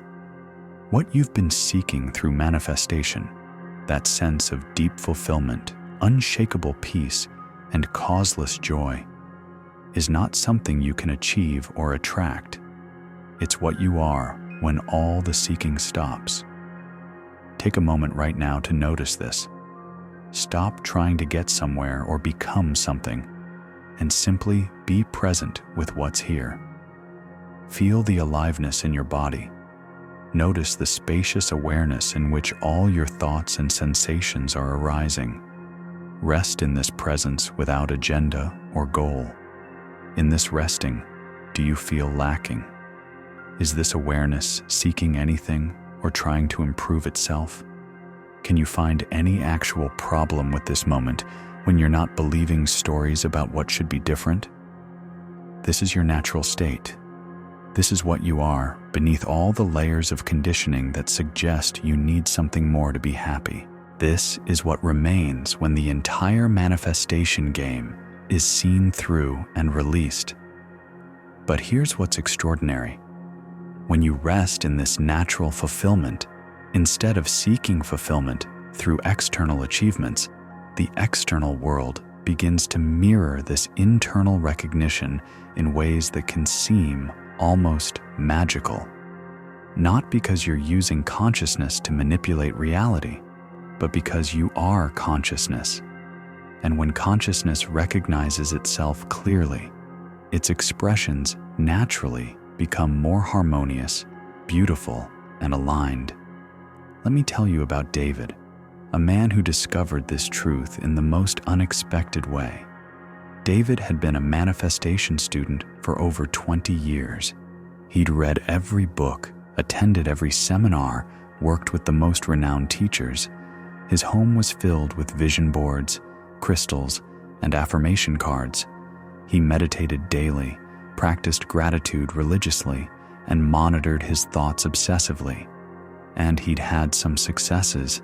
He'd manifested a successful massage therapy practice, a loving marriage, even the specific house he'd visualized years earlier. But despite these achievements, David felt exhausted and empty. "I'm tired of trying to manage my reality," he told me. "I feel like I'm on a hamster wheel, constantly working to maintain the right vibration and thoughts." I asked him a question that stopped him cold. "What would happen if you gave up trying to manifest anything ever again?" "I'd probably lose everything," he said immediately. "If I stop maintaining the right energy, my business will fail, my relationship will fall apart, my whole life will collapse." "So you believe you're holding your entire life together through mental effort?" "Well, when you put it like that, it sounds crazy. But yeah, that's how it feels." "David, look at the tree outside your window. Is it trying to manifest its leaves? Is it affirming its worthiness to photosynthesize? Is it working to maintain the right vibration for growing?" He laughed. "No, it's just being a tree. And yet it's thriving, isn't it? Growing, contributing to the ecosystem, expressing its nature perfectly without any self-help techniques." I could see something shifting in his understanding. "What if," I continued, "your life could unfold with the same natural intelligence as that tree? What if, instead of trying to control your reality, you simply expressed your true nature and trusted the same intelligence that grows the tree to orchestrate your circumstances?" That conversation marked the beginning of David's transition from manifesting to remembering. He didn't stop taking care of his business or his relationships, but he stopped the exhausting mental effort of trying to control outcomes through visualization and affirmation. Instead, he began each day by simply recognizing himself as consciousness itself, not consciousness trying to get something or become something, but consciousness exploring its own nature through David's particular perspective. From this recognition, his daily activities became expressions of consciousness rather than strategies for getting consciousness to give him what he wanted. When he gave massages, instead of thinking about growing his client base, he simply allowed healing energy to flow through his hands as naturally as breath flows through his lungs. When he spent time with his wife, instead of trying to maintain relationship harmony through right behavior, he simply loved her from the fullness of his being, without need or agenda. When he made business decisions, instead of calculating what would increase profits, he asked what would serve the highest good for all involved. The results were extraordinary. His massage practice began attracting clients who were drawn not just to his technique, but to the presence he embodied. People would tell him they felt peaceful just being in the same room with him. His marriage deepened in ways he'd never experienced before, because he was finally relating to his wife as consciousness recognizing itself, rather than as a separate person trying to get love from another separate person. His financial abundance increased naturally because he was operating from authentic service rather than need-based manipulation. But most importantly, David was finally at peace. The constant underlying anxiety about whether his manifestations would work had been replaced by a deep trust in life itself. I realize now, David reflected 6 months into this new way of being, that I was never actually manifesting anything. Consciousness was always expressing itself through my life. I was just getting in the way with my efforting and controlling. This is the profound shift that happens when you move from manifesting to remembering. You discover that what you are is already the source of everything you were trying to attract. But this discovery often requires releasing some cherished beliefs about how spiritual growth works. Many people approach spirituality, including manifestation, as another form of self-improvement. They want to become more evolved, more enlightened, more powerful manifestors. But remembering what you are isn't self-improvement, it's self-recognition. You're not trying to become something better. You're recognizing what was never actually lacking. The peace you seek isn't an upgraded version of your current emotional state. It's the unchanging background of awareness in which all emotional states arise and pass away. The love you desire isn't a better relationship or more approval from others. It's the fundamental nature of consciousness recognizing itself in all forms. The abundance you're working toward isn't more money or possessions. It's the recognition that consciousness itself is infinitely creative and lacking nothing essential. This shift from self-improvement to self-recognition can be disorienting because it dissolves the entire framework of spiritual achievement. There are no levels to reach, no techniques to master, no future state to attain. There is only what you already are, becoming conscious of itself more clearly. But consciousness becoming conscious of itself through your human experience isn't a passive process. It's incredibly dynamic, creative, and transformative, not just for you personally, but for everyone whose life you touch. When you embody your true nature as consciousness itself, you become a transmission of awakening for others, not through teaching or preaching, but simply through being authentically yourself. Others feel this transmission as permission to be authentic themselves. They might not understand it mentally, but they recognize something in your presence that reminds them of their own deepest truth. This is how consciousness awakens to itself throughout humanity, not through convincing minds or changing beliefs, but through recognition spreading from one aware being to another. Sarah, whom I mentioned earlier, discovered this beautifully after she stopped trying to manifest a romantic relationship and started embodying love itself. Something strange started happening, she told me, not just with dating, but everywhere I went, people seemed more open, more genuine.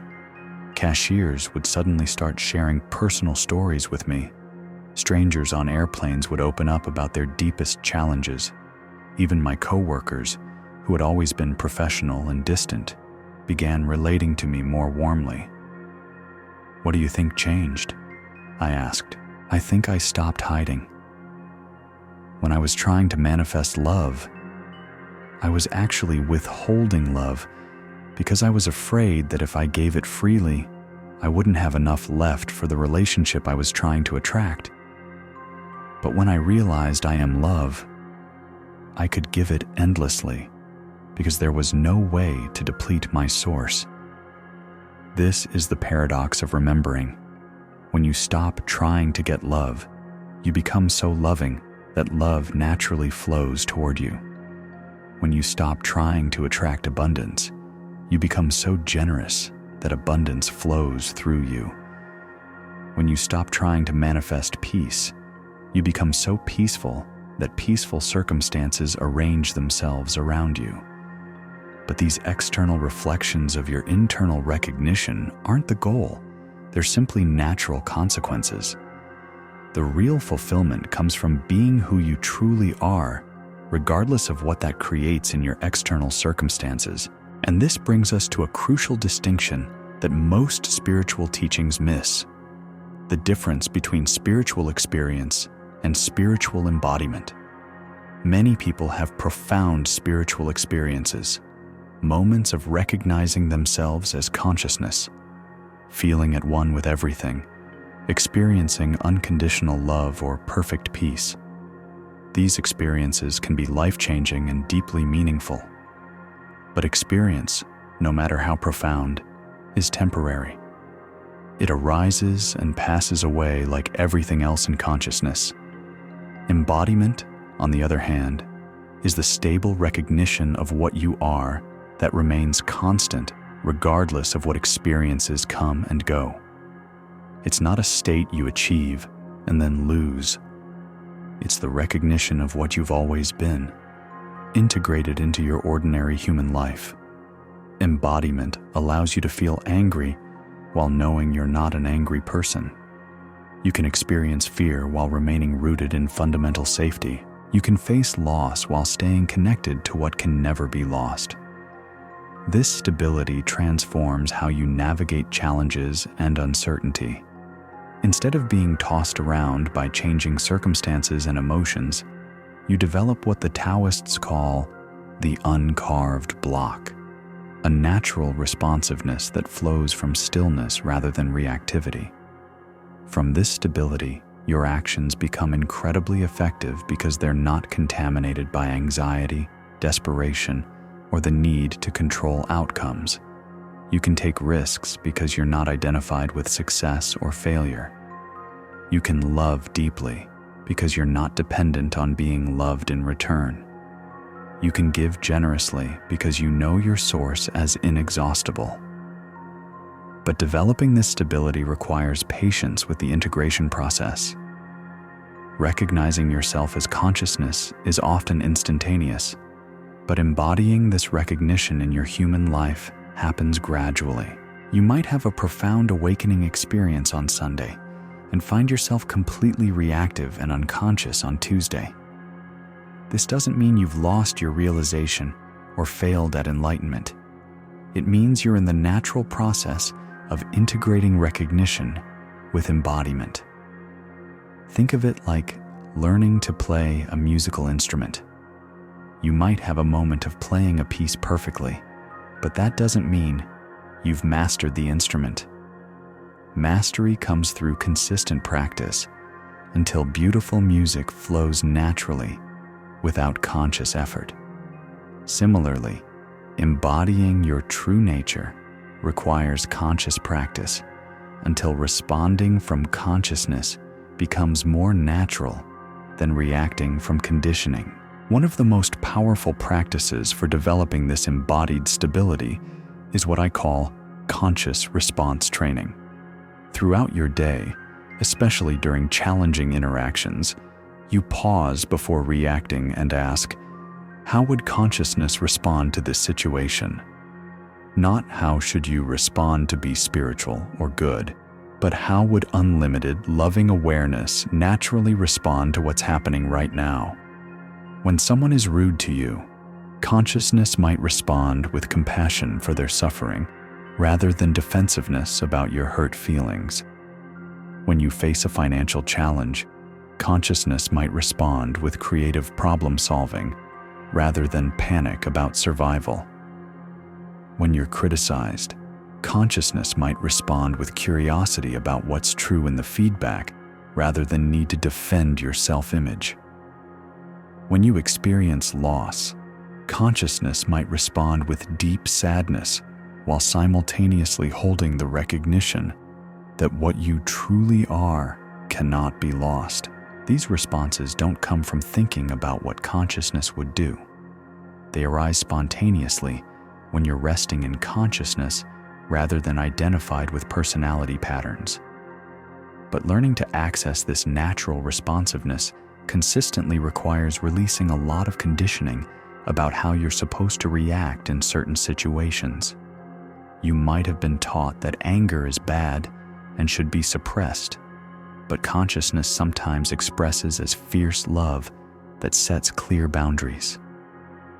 You might believe that sadness indicates something is wrong, but consciousness grieves freely when appropriate while never losing its fundamental joy. You might think that fear means you're not spiritual enough, but consciousness feels fear about genuine dangers while not being paralyzed by imaginary threats. True embodiment includes your full humanity, while not being limited by identification with temporary human experiences. This integration of awakening with humanity is where many spiritual seekers get stuck. They have profound recognition experiences, but then try to maintain them by suppressing or transcending their human emotions and needs. But consciousness isn't trying to escape humanity. Consciousness is exploring itself through humanity. Your emotions, desires, preferences, and even your personality quirks are not obstacles to awakening. They're how consciousness experiences itself through your unique perspective. The goal isn't to eliminate these human qualities, but to hold them lightly, to experience them fully without mistaking them for your identity. When you can be sad without believing you are sad, afraid without identifying as fearful, angry without becoming aggressive, joyful without clinging to the joy, then you're truly free to experience the full spectrum of human existence while knowing yourself as the awareness in which all experiences arise. This freedom transforms your relationship to absolutely everything in your life. Your work becomes a playground for consciousness to explore its creativity rather than a burden you must bear for survival. Your relationships become opportunities for love to recognize itself rather than contracts for mutual need fulfillment. Your challenges become invitations for consciousness to discover new aspects of its resilience and wisdom rather than problems that threaten your well-being. Your desires become evolutionary impulses, guiding consciousness toward greater expression rather than evidence of your incompleteness. Even your suffering becomes a doorway to deeper compassion and understanding rather than proof that something is wrong with your life. This transformation doesn't happen through positive thinking or spiritual bypassing. It happens through the genuine recognition that what you are is inherently whole, regardless of what experiences are moving through your awareness. But maintaining this recognition in a world where most people are operating from separation and scarcity requires developing what I call compassionate boundaries. When you remember what you are, you naturally become more sensitive to energy and vibration. You can feel the anxiety, anger, or unconsciousness of others more acutely than before. Without proper boundaries, this sensitivity can be overwhelming and can actually pull you back into unconscious patterns. Compassionate boundaries aren't walls that separate you from others. They're more like a semi-permeable membrane that allows love and truth to flow while filtering out unconsciousness and negativity. With compassionate boundaries, you can feel someone's pain without taking it on as your own. You can love someone who's acting destructively without enabling their behavior. You can be present with difficulty without being overwhelmed by it.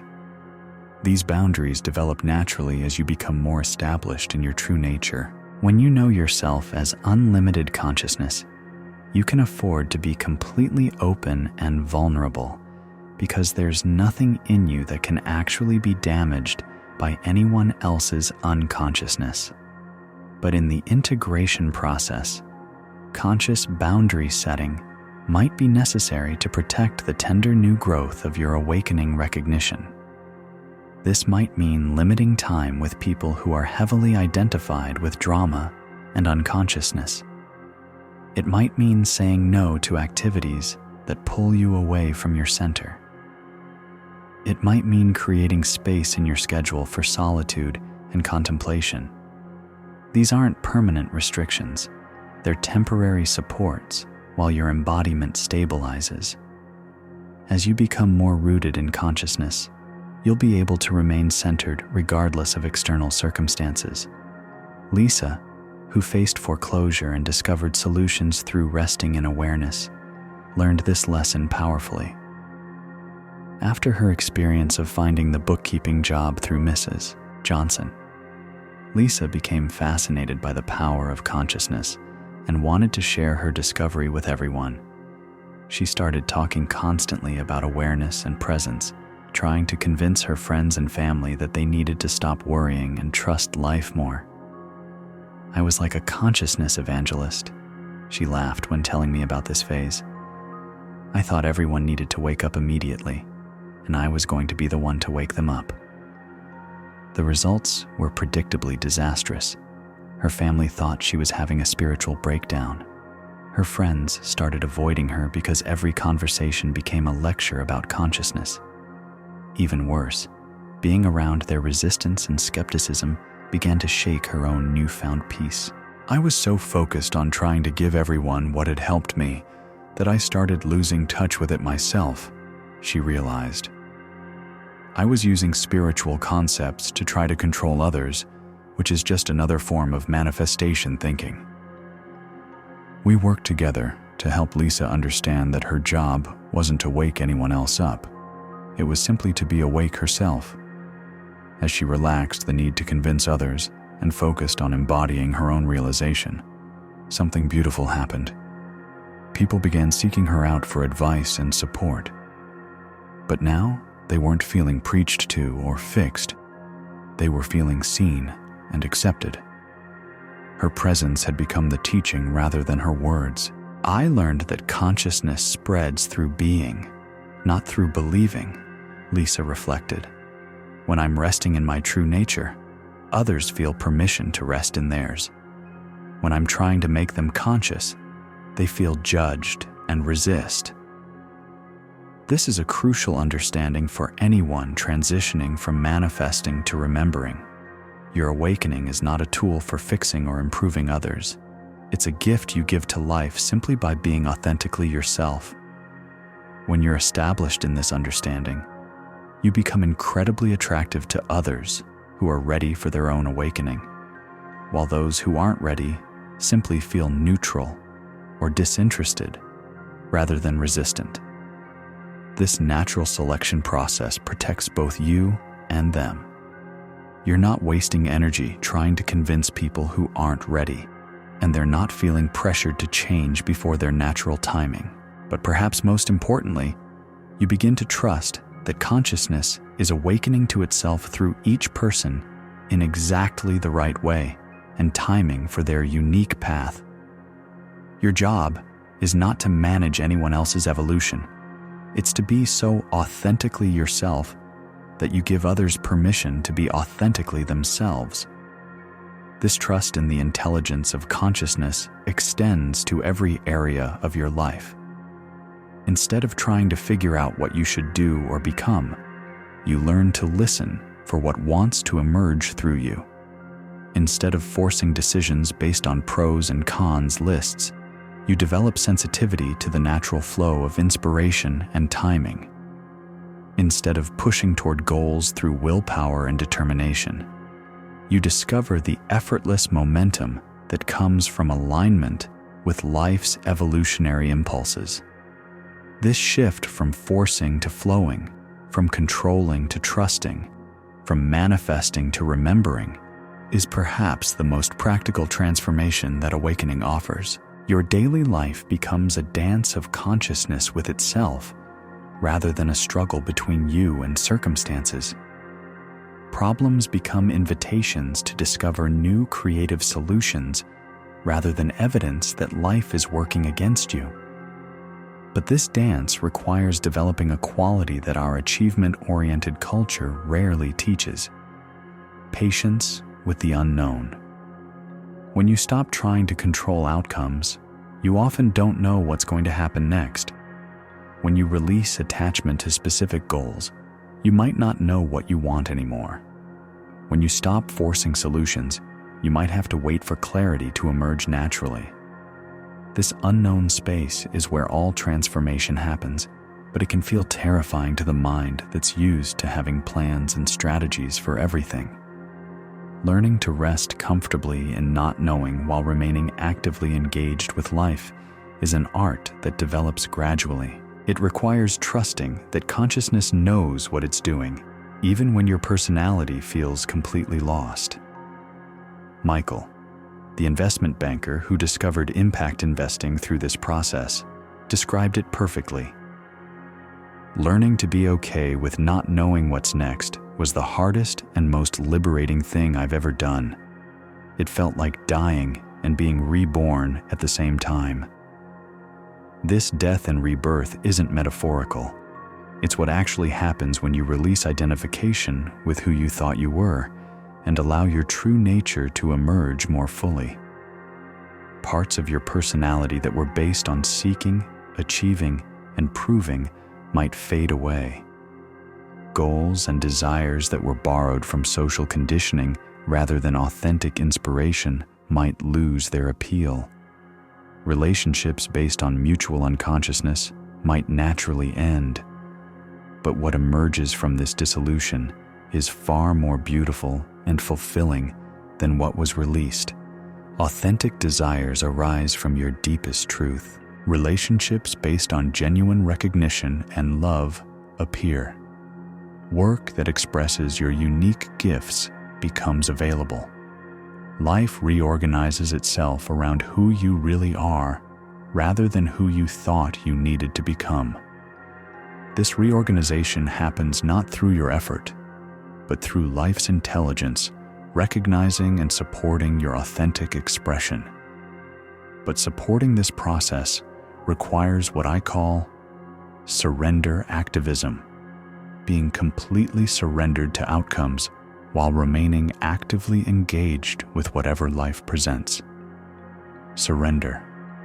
Activism isn't passive waiting or spiritual bypassing. It's the most effective form of action because it comes from wholeness rather than lack, from love rather than fear, from trust rather than control. When you act from surrender, your actions are incredibly powerful because they're aligned with life's natural flow rather than fighting against it.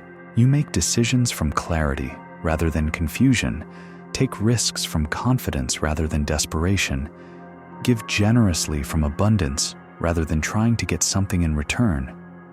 This is why people operating from surrender activism often appear to have extraordinary luck or timing. They're not forcing outcomes, so they're available to opportunities that those who are pushing and controlling simply cannot see. They're like skilled surfers who don't try to control the ocean, but have developed such sensitivity to the waves that they can ride them with grace and power. The ocean's force becomes their ally rather than their opponent.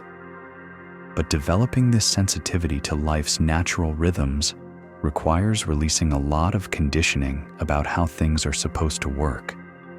We've been taught that success comes through effort, that love comes through earning it, that security comes through controlling circumstances. These aren't necessarily wrong approaches. They're just limited. They work within the framework of separation, where you're trying to get something from outside yourself. But when you remember what you are, entirely new possibilities open up that bypass the limitations of the old framework. Let me tell you about Patricia, a woman who discovered this in the most challenging circumstances imaginable. Patricia was a single mother of 3 young children when her husband left with no warning and no financial support. She had no career outside the home, no savings, and no family nearby to help. By any conventional measure, she was facing disaster. I remember sitting on my kitchen floor, surrounded by unpaid bills, feeling like my whole world had collapsed, she told me. I'd been trying to manifest financial security for years through our marriage, and suddenly, that entire foundation was gone. Initially, Patricia tried to apply manifestation techniques to her crisis. She visualized checks arriving in the mail, affirmed abundance, created vision boards focused on financial stability. But desperation made these practices feel hollow and forced. I was trying so hard to think positive thoughts while my kids were asking why we couldn't buy groceries. The contrast between my manifestation practice and my reality felt almost cruel. 3 months into this struggle, Patricia attended a talk I gave on remembering versus manifesting. She was skeptical. Another spiritual approach seemed like the last thing she needed when facing such practical challenges. But something I said caught her attention. What if the crisis you're facing isn't a problem to be solved, but consciousness inviting you to discover resources you didn't know you had? After the talk, Patricia approached me with tears in her eyes. "I want to believe that, but I have children to feed. I can't just trust consciousness to pay my rent." "I'm not suggesting you stop taking practical action," I replied. "I'm suggesting you take practical action from a different place, from trust rather than panic, from creativity rather than desperation." We sat together for a few minutes while I guided her into recognition of her true nature. Despite her overwhelming circumstances, she was able to feel the spacious awareness that remained calm and clear beneath all her fear and worry. "This awareness that you are," I asked, "is it lacking anything right now?" She was quiet for a long moment. "No, it's peaceful, complete. But that doesn't change the fact that I need money for rent next week." "Of course. But notice that the part of you that needs money and the part of you that is inherently whole aren't in conflict. They're both true simultaneously. What changes is which part you're operating from when you take action." Patricia began an experiment. Instead of starting each day with anxiety about how she was going to solve her financial problems, she began by spending 10 minutes recognizing herself as consciousness itself, whole, creative, supported by the intelligence that orchestrates all of life. From this recognition, she would ask, "What wants to happen today? How does consciousness want to express itself through my circumstances?" What emerged surprised her completely. Instead of frantically applying for traditional jobs that would barely cover childcare costs, Patricia felt drawn to offer house-sitting services for people who traveled frequently. She'd always been naturally good with plants and pets, and she realized she could provide value while creating a nomadic lifestyle that would work with her children's needs. "It wasn't something I would have thought of from my panicked mind," she explained. "But from that deeper place, it felt obvious. I could live rent-free in beautiful homes. My kids could experience different neighborhoods, and I could slowly build a client base while having flexibility to be present for them." The transition wasn't immediate or easy. There were weeks when Patricia didn't have house-sitting gigs lined up and had to stay with friends or in budget motels.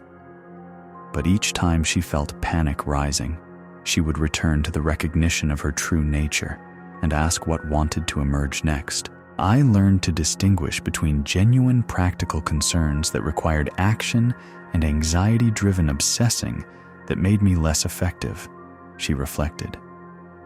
When I was operating from consciousness rather than fear, I could see opportunities and resources that were invisible when I was in panic mode. Gradually, Patricia built a thriving house-sitting business. Her reputation for reliable, caring service spread through word of mouth, and she began earning more than she'd ever imagined possible. More importantly, her children were experiencing life as an adventure rather than a series of crises. I realize now that my husband leaving, devastating as it felt, was actually consciousness freeing me from a situation that was keeping me small and dependent, Patricia said 2 years later. If he hadn't left, I never would have discovered my own resourcefulness and creativity. I thought I needed him to feel secure, but I was actually the source of security I'd been seeking. This is what I mean by trusting consciousness, even in the midst of practical challenges.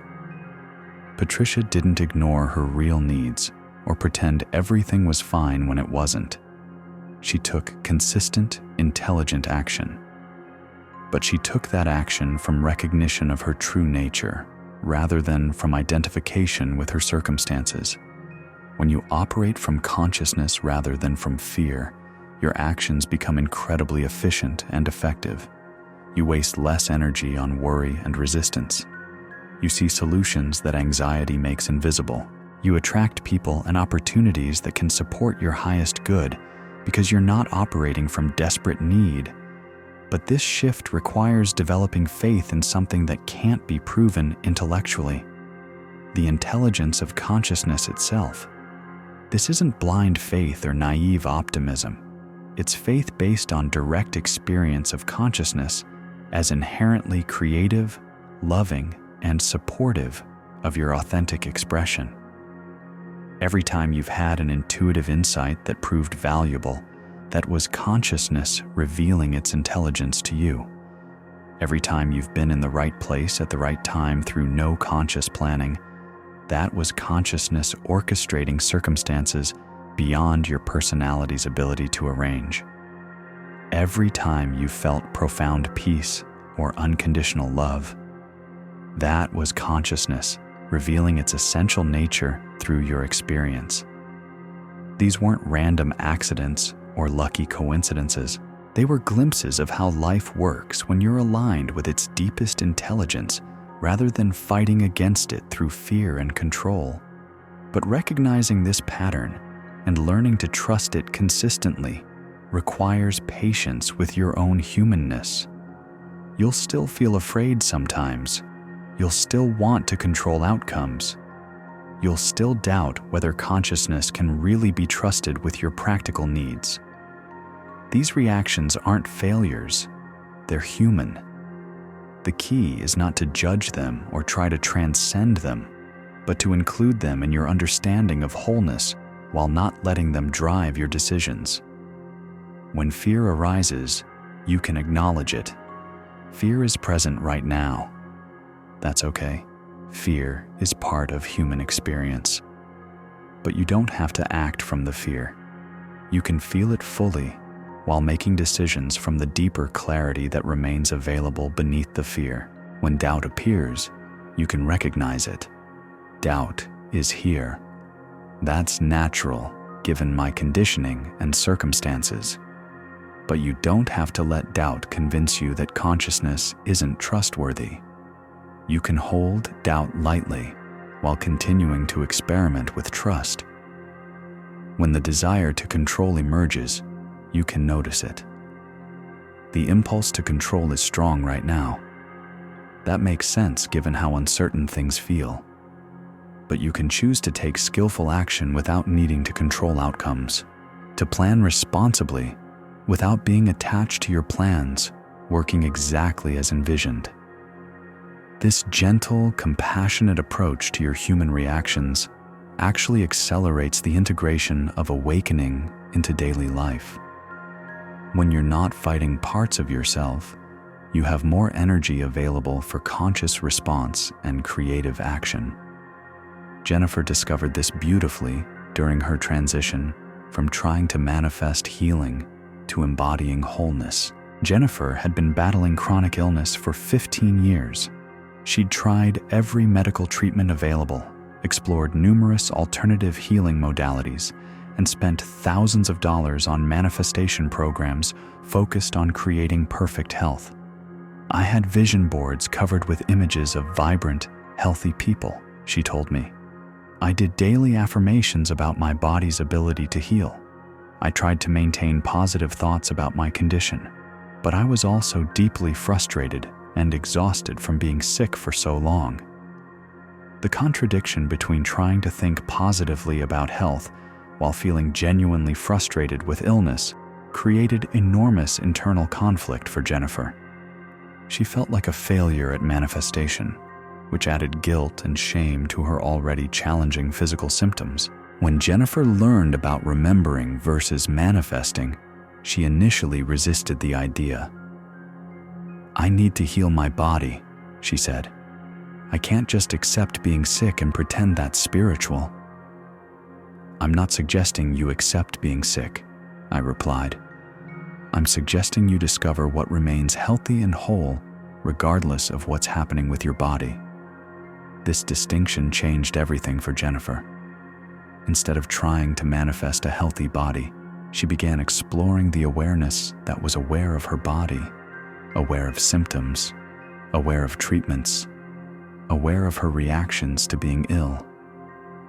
I realized that my essential self, this consciousness that I am, has never been sick, she shared.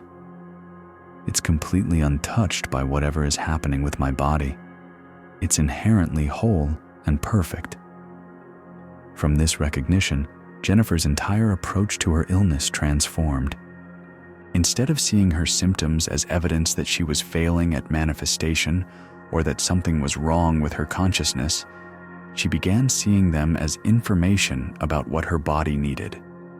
I stopped trying to override my symptoms with positive thinking and started listening to what they were telling me, she explained.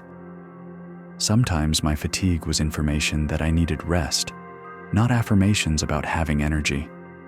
Sometimes my pain was guidance to slow down and be more gentle with myself. This shift from fighting her illness to listening to her body's intelligence created space for genuine healing to occur. But the healing wasn't what Jennifer had expected when she was trying to manifest it. Rather than her symptoms disappearing completely, Jennifer developed a quality of peace and vitality that was independent of her physical condition. On days when her symptoms were intense, she could rest without anxiety about being unproductive. On days when she felt better, she could be active without fear that she was overdoing it.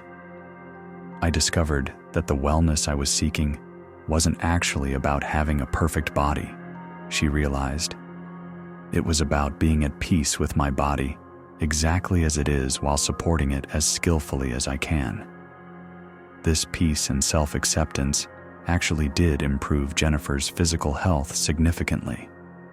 Her stress levels decreased dramatically, which reduced inflammation and supported her immune system. Her relationship with her medical team improved because she was no longer desperate for them to fix her, which made them more creative and collaborative in their treatment approaches. But most importantly, Jennifer was finally living as who she truly is, rather than waiting for perfect health to give her permission to be happy and peaceful. I spent 15 years believing that I couldn't be truly well until my body was perfect, she reflected. But wellness isn't a physical condition. It's recognizing the wholeness that I am regardless of temporary physical experiences. Jennifer's story illustrates something crucial about the shift from manifesting to remembering. When you stop trying to fix or improve your human experience and instead recognize what remains whole and perfect regardless of temporary conditions, those conditions often improve naturally. But the improvement isn't the goal. It's a byproduct. The goal is remembering what you are, which is inherently whole and lacking nothing essential. This recognition transforms your relationship to absolutely every challenge you face. Instead of seeing problems as evidence that something is wrong with you or your life, you begin seeing them as invitations to remember your true nature more deeply. Financial challenges become opportunities to discover the abundance that you are as consciousness itself. Relationship difficulties become doorways to deeper self-love and authentic connection. Health issues become teachers about the wholeness that remains constant beneath all physical experiences. Career dissatisfaction becomes guidance toward more authentic expression of your gifts. Family conflicts become mirrors showing you unconscious patterns that are ready to be released. This doesn't mean you become passive about challenges or pretend they don't matter. It means you engage with them from a different identity, from wholeness rather than brokenness, from love rather than fear, from trust rather than resistance. When you approach challenges from this deeper identity, you often discover that they contain exactly the opportunities for growth and expression that your soul has been seeking. But recognizing challenges as opportunities requires developing what I call sacred perspective, the ability to see the deeper intelligence operating through all circumstances, even ones that appear random or unfair.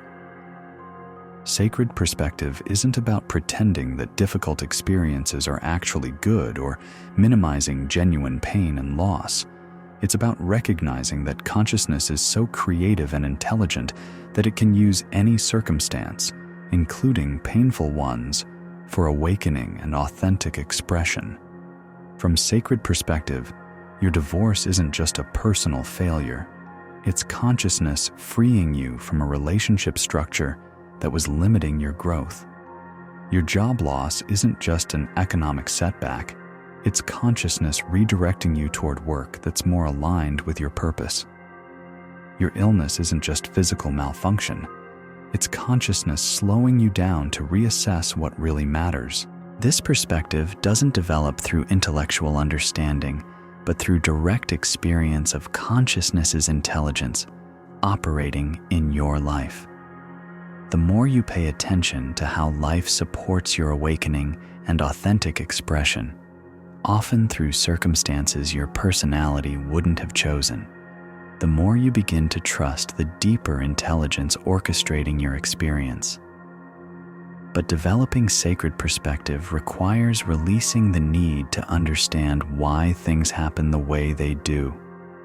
Your mind wants explanations, causes, someone or something to blame when life is difficult. But consciousness operates through an intelligence that's far more subtle and complex than mental understanding can grasp.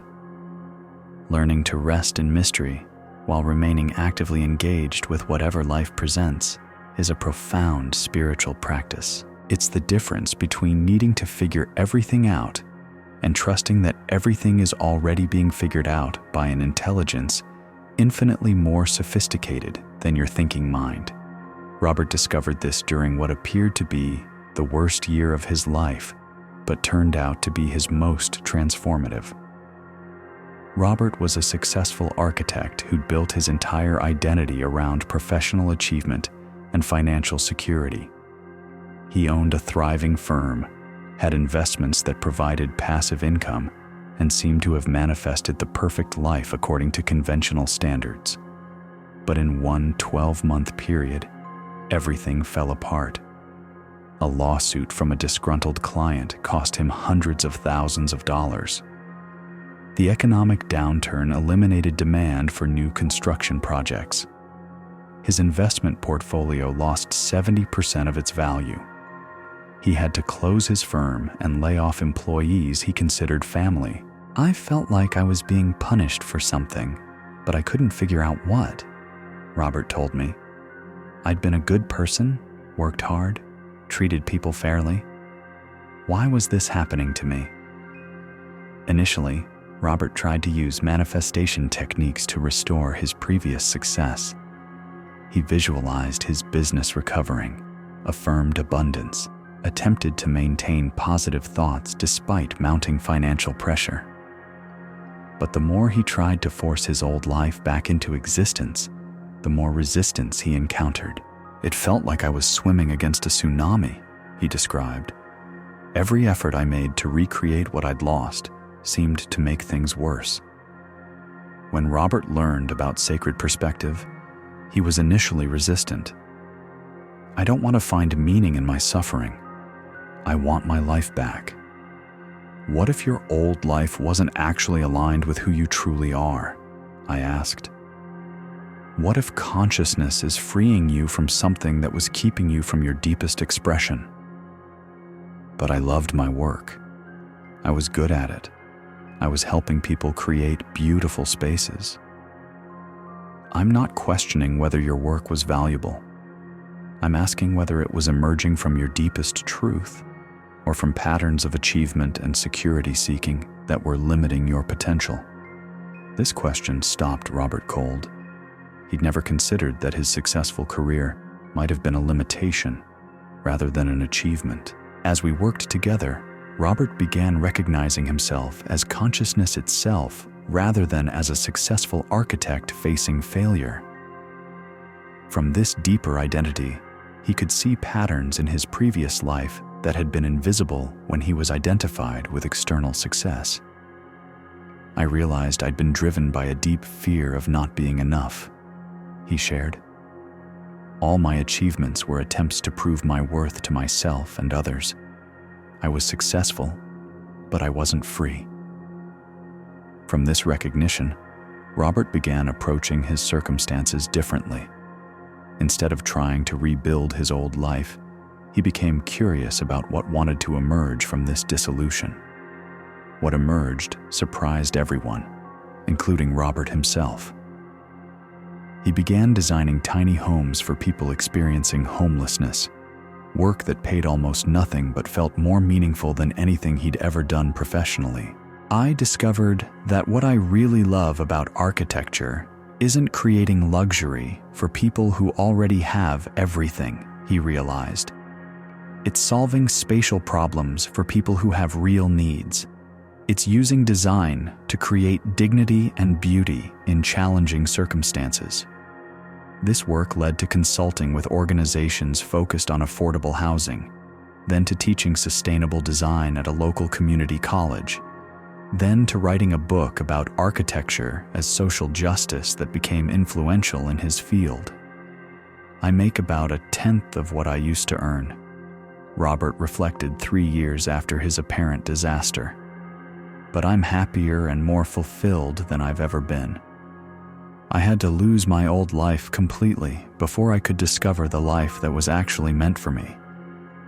Robert's story illustrates how consciousness sometimes uses what appears to be loss or failure to redirect us toward more authentic expression. His architectural skills weren't wasted. They were redirected toward expression that was more aligned with his deepest values than his previous success had been. But recognizing this redirection while you're in the midst of apparent loss requires enormous trust and the willingness to let go of controlling how your gifts should be expressed in the world. This letting go isn't passive resignation. It's active surrender to an intelligence that knows better than your personality how your unique talents can serve the highest good. When you surrender control over how your gifts should manifest, you often discover that consciousness has far more creative and fulfilling ways to express them than anything your mind could have planned. But this surrender requires releasing attachment, not just to specific outcomes, but to specific identities. Robert had to let go of being a successful architect before he could discover his authentic calling as someone who uses architectural skills to serve social justice. Similarly, Patricia had to release her identity as a woman who needs a husband for security before she could discover her capacity for creative independence. Jennifer had to let go of being someone who needs perfect health to be happy before she could embody the wellness that was her true nature. This identity dissolution is often the most challenging aspect of transitioning from manifesting to remembering. Your personality is invested in particular self-concepts, and releasing them can feel like dying. But what dies isn't who you actually are. It's who you thought you needed to be to survive and be accepted.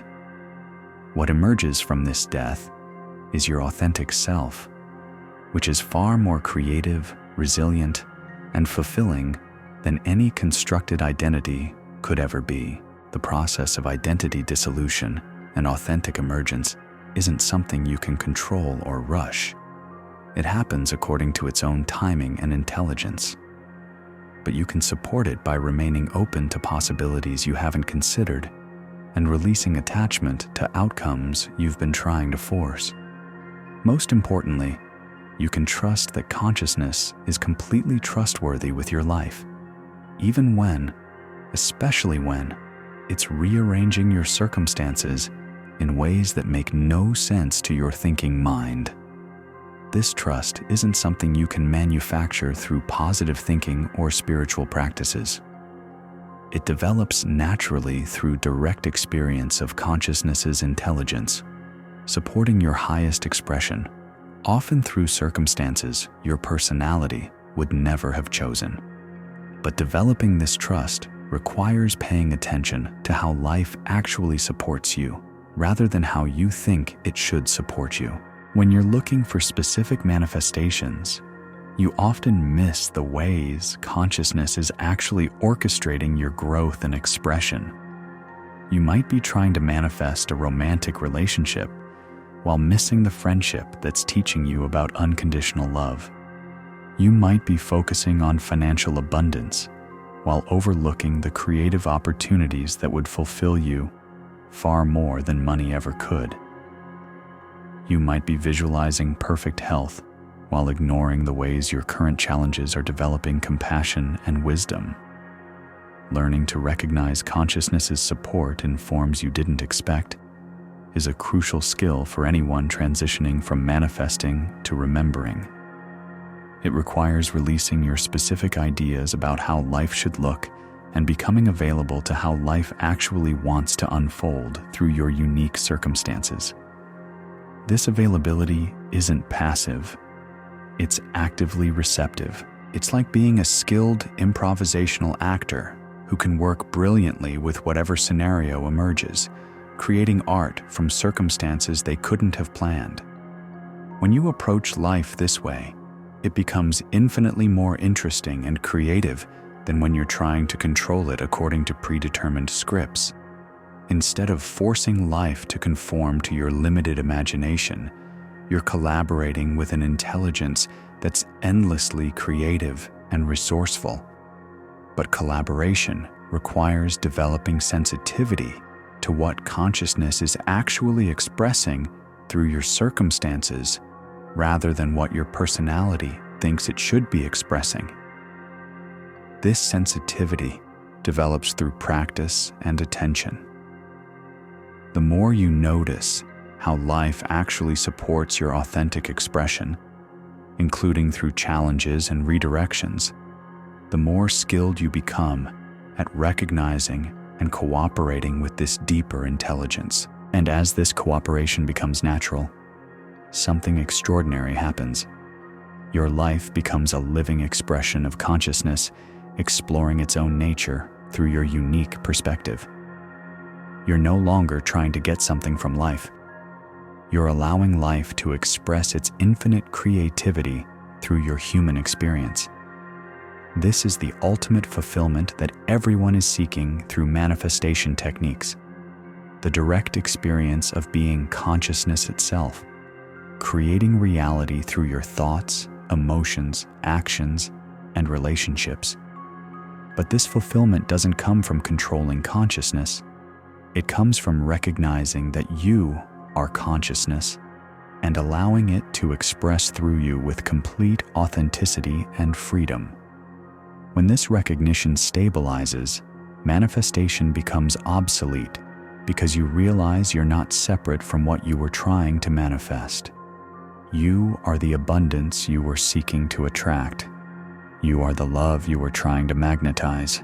You are the peace you were attempting to create. You are the creativity you were hoping to access.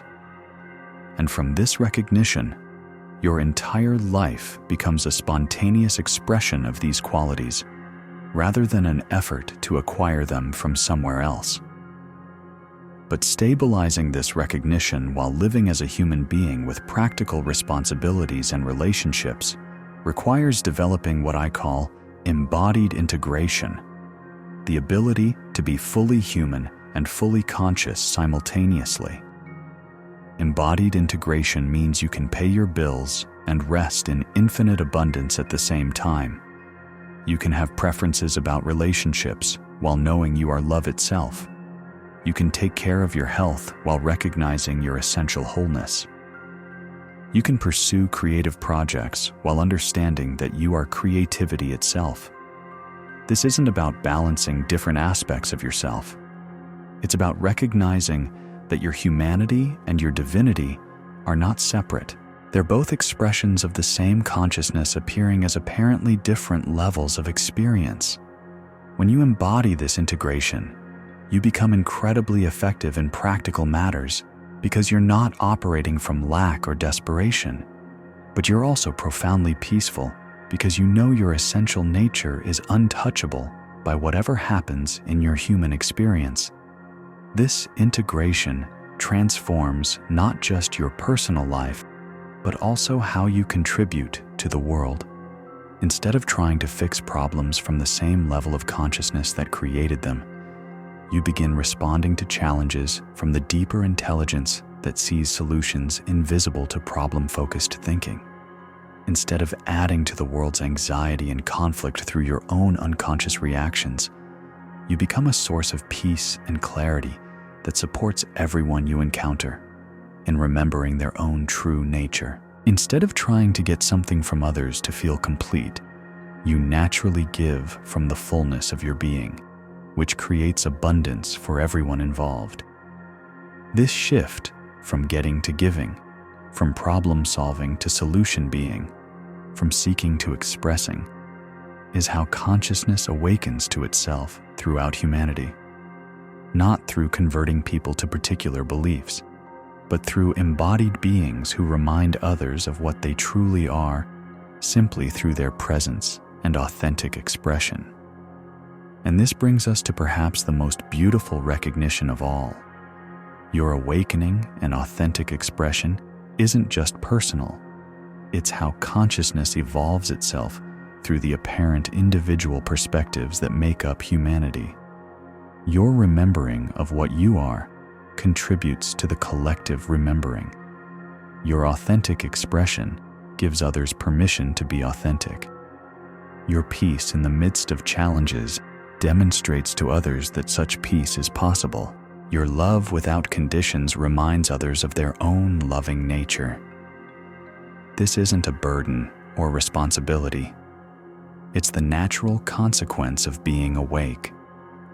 When you remember what you are, you can't help but be a beneficial presence in the world, because consciousness is inherently loving, creative, and supportive of all life.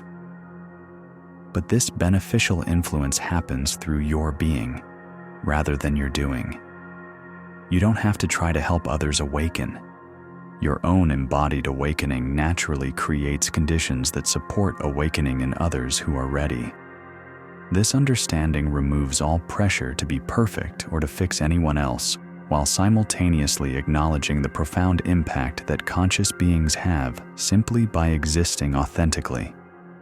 And recognizing this impact, understanding that your awakening serves not just your personal fulfillment, but the evolution of consciousness itself, often provides the final motivation needed to fully commit to remembering rather than manifesting. Because when you realize that your happiness and the happiness of all beings are not separate, that your freedom and the freedom of consciousness itself are the same freedom, that your love and the love that creates and sustains the universe are one love, then there's no question about whether this recognition is worth pursuing. It's not just worth pursuing, it's the most important thing you can do, not just for yourself, but for all of life. But the most profound shift happens when you realize that this recognition isn't something you achieve once and then maintain through effort. It's what you are when all the seeking stops. It's your natural state when you're not believing stories about being someone who lacks something essential. This means you don't have to work to remember what you are. You simply have to stop working so hard to forget it. Every manifestation technique you've ever tried was actually an attempt to return to this natural state of wholeness. Every affirmation was trying to convince you of what's already true. Every visualization was attempting to create what already exists. Every goal you've pursued was seeking to find what was never actually lost. But now you know. You are what you've been seeking. You are the love you wanted to attract. You are the peace you hoped to manifest. You are the abundance you were trying to create. You are the wholeness you thought you needed to acquire. And from this recognition, everything changes. Your desires don't disappear. They transform from desperate needs into creative preferences. You might still want certain things, but you don't need them to feel complete. This freedom from neediness makes you incredibly attractive to people and opportunities that resonate with your authentic nature. Your actions become incredibly effective because they're no longer contaminated by desperation or the need to prove yourself. When you act from wholeness rather than lack, from love rather than fear, from trust rather than control.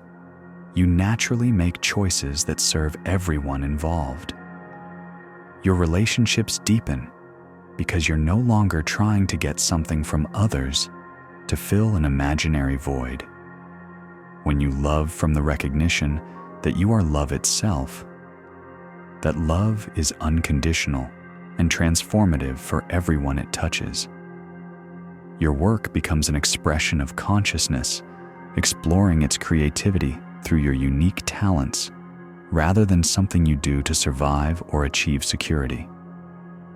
This shift often leads to career changes, but sometimes it simply transforms your relationship to your existing work until it becomes deeply fulfilling.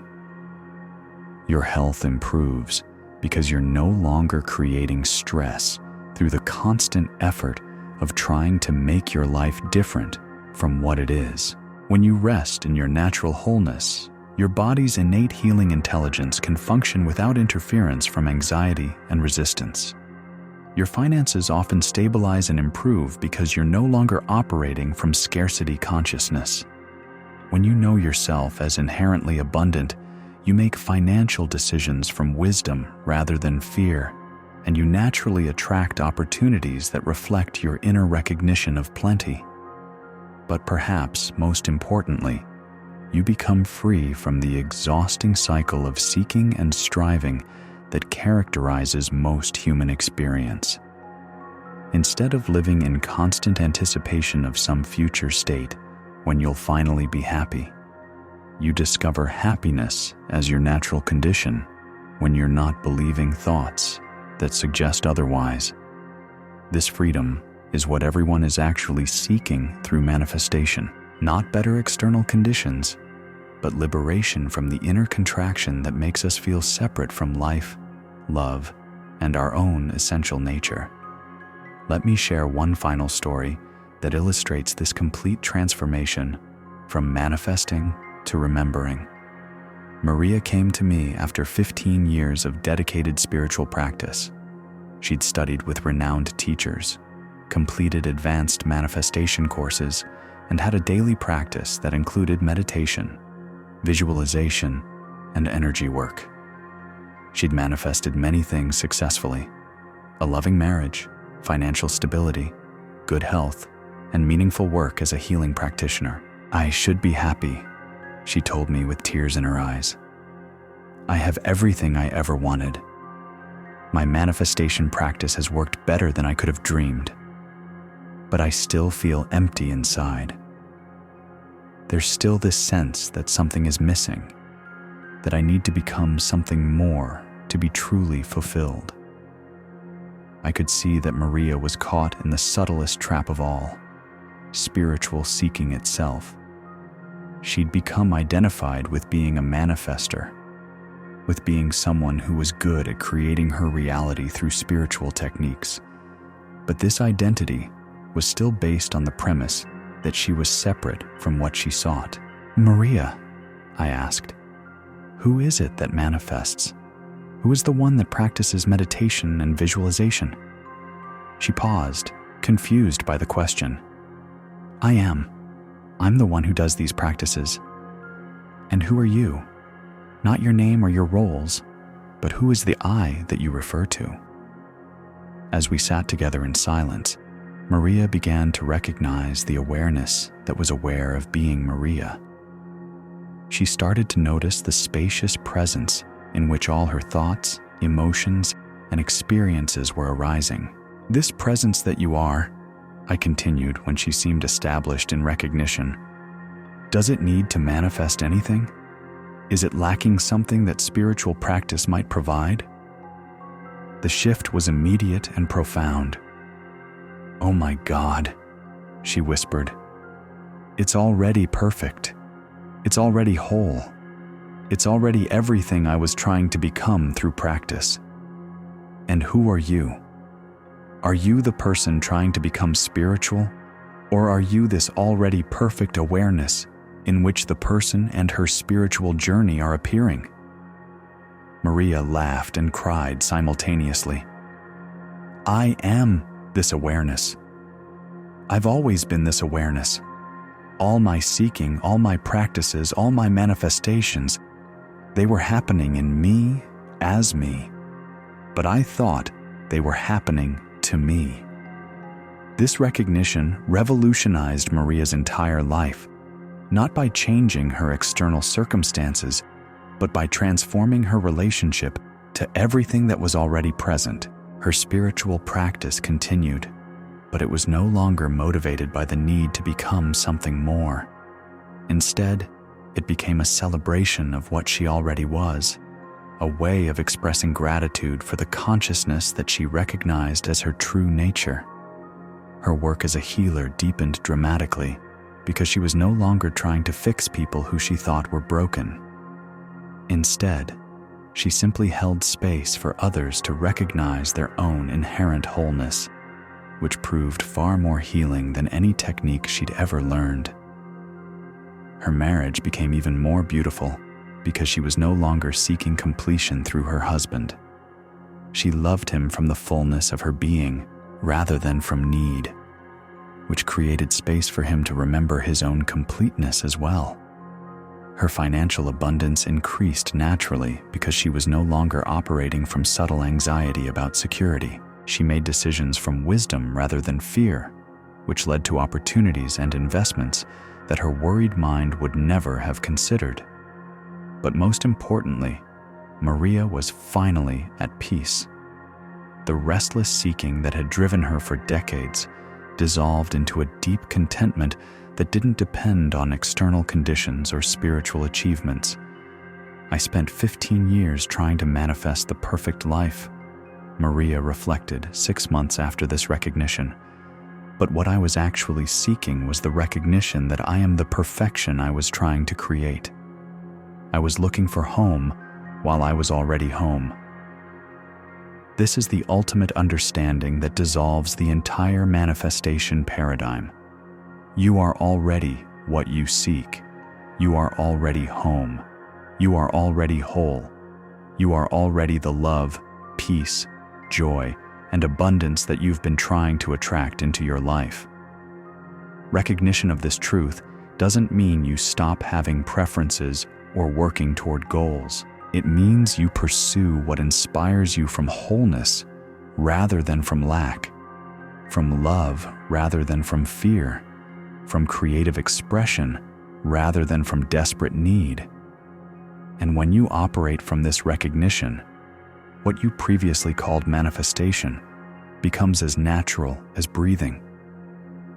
Not because you've mastered some technique, but because you've remembered that you are the source of everything you could ever want or need. But remember, this isn't a concept to understand intellectually. This is a recognition to embody experientially. Right now, as you hear these words, you can notice what's aware of them. You can recognize the spacious presence in which all your thoughts and sensations are arising. You can rest in this awareness and discover for yourself whether it's lacking anything or seeking something to complete itself. This recognition is available to you right now, not as some future achievement, but as your present reality. You don't need to wait until you've mastered certain techniques or overcome particular limitations. You don't need to become more spiritual or evolved.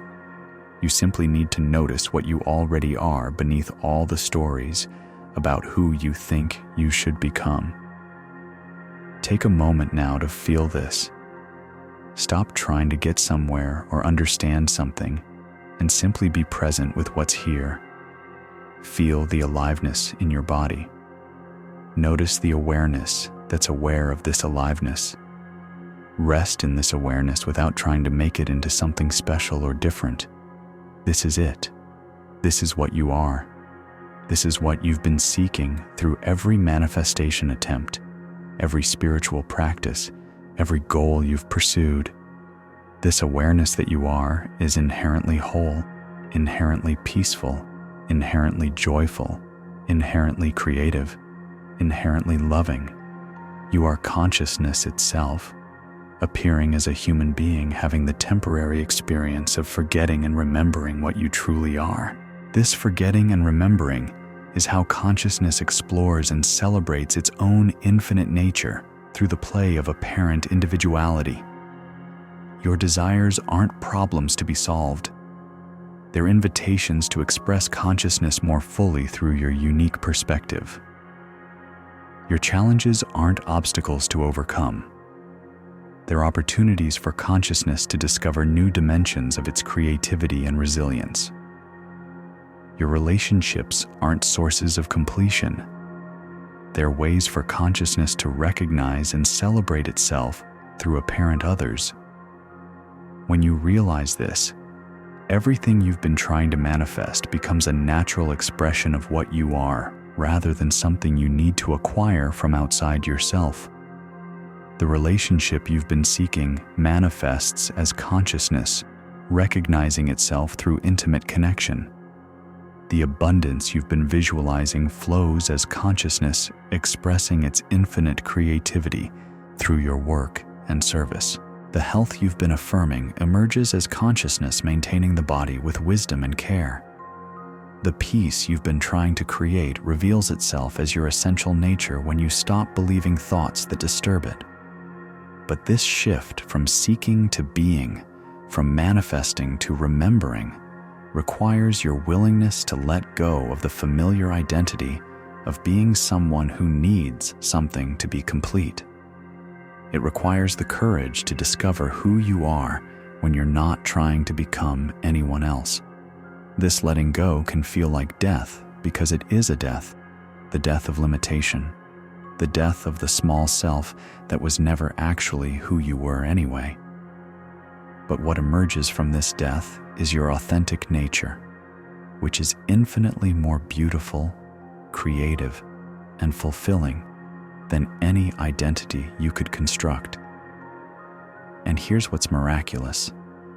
This recognition doesn't just transform your personal experience. It contributes to the awakening of consciousness throughout humanity. Every person who remembers their true nature makes it easier for others to remember theirs. Every individual who embodies wholeness rather than seeking it gives others permission to discover their own completeness. Your awakening serves not just your personal liberation, but the evolution of consciousness itself. This isn't pressure or responsibility. It's the natural consequence of remembering what you are. You can't help but be a beneficial presence when you're resting in your true nature, as loving, peaceful, creative awareness. This is why your remembering matters so profoundly. This is why it's worth releasing all the manifestation techniques and goal-setting strategies and seeking behaviors that have kept you focused outside yourself for what was always available within. You are not here to manifest a better version of your life. You are here to remember and express what consciousness is through your unique human experience. You are here to love without conditions, to create without attachment, to give without need for return, to be peace in the midst of apparent chaos. This is your true calling, your authentic purpose, your deepest joy. Not because it's what you should do, but because it's what you naturally are when you stop believing stories about being separate from life, love, and the source of all existence. So I invite you to make this shift now. Not tomorrow, not after you finish some project or overcome some limitation, but right now in this moment. Stop trying to manifest anything. Stop seeking anything. Stop trying to become anything other than what you already are. Simply be present. Simply notice what's aware of these words. Simply rest in the awareness that's always been here. Reading these words through your eyes. Feeling these sensations through your body. Knowing this recognition through your heart. This awareness. This is who you are. This presence. This is what you've been seeking. This wholeness. This is what you've been trying to create through every manifestation attempt you've ever made. You are home. You have always been home. You were never separate from what you were seeking, never lacking what you thought you needed, never broken in ways that required fixing. You are consciousness itself, perfectly expressing through this human experience, completely whole in this very moment, already everything you could ever want or need or become. Stop manifesting. Start remembering. Let this recognition change everything. Welcome home.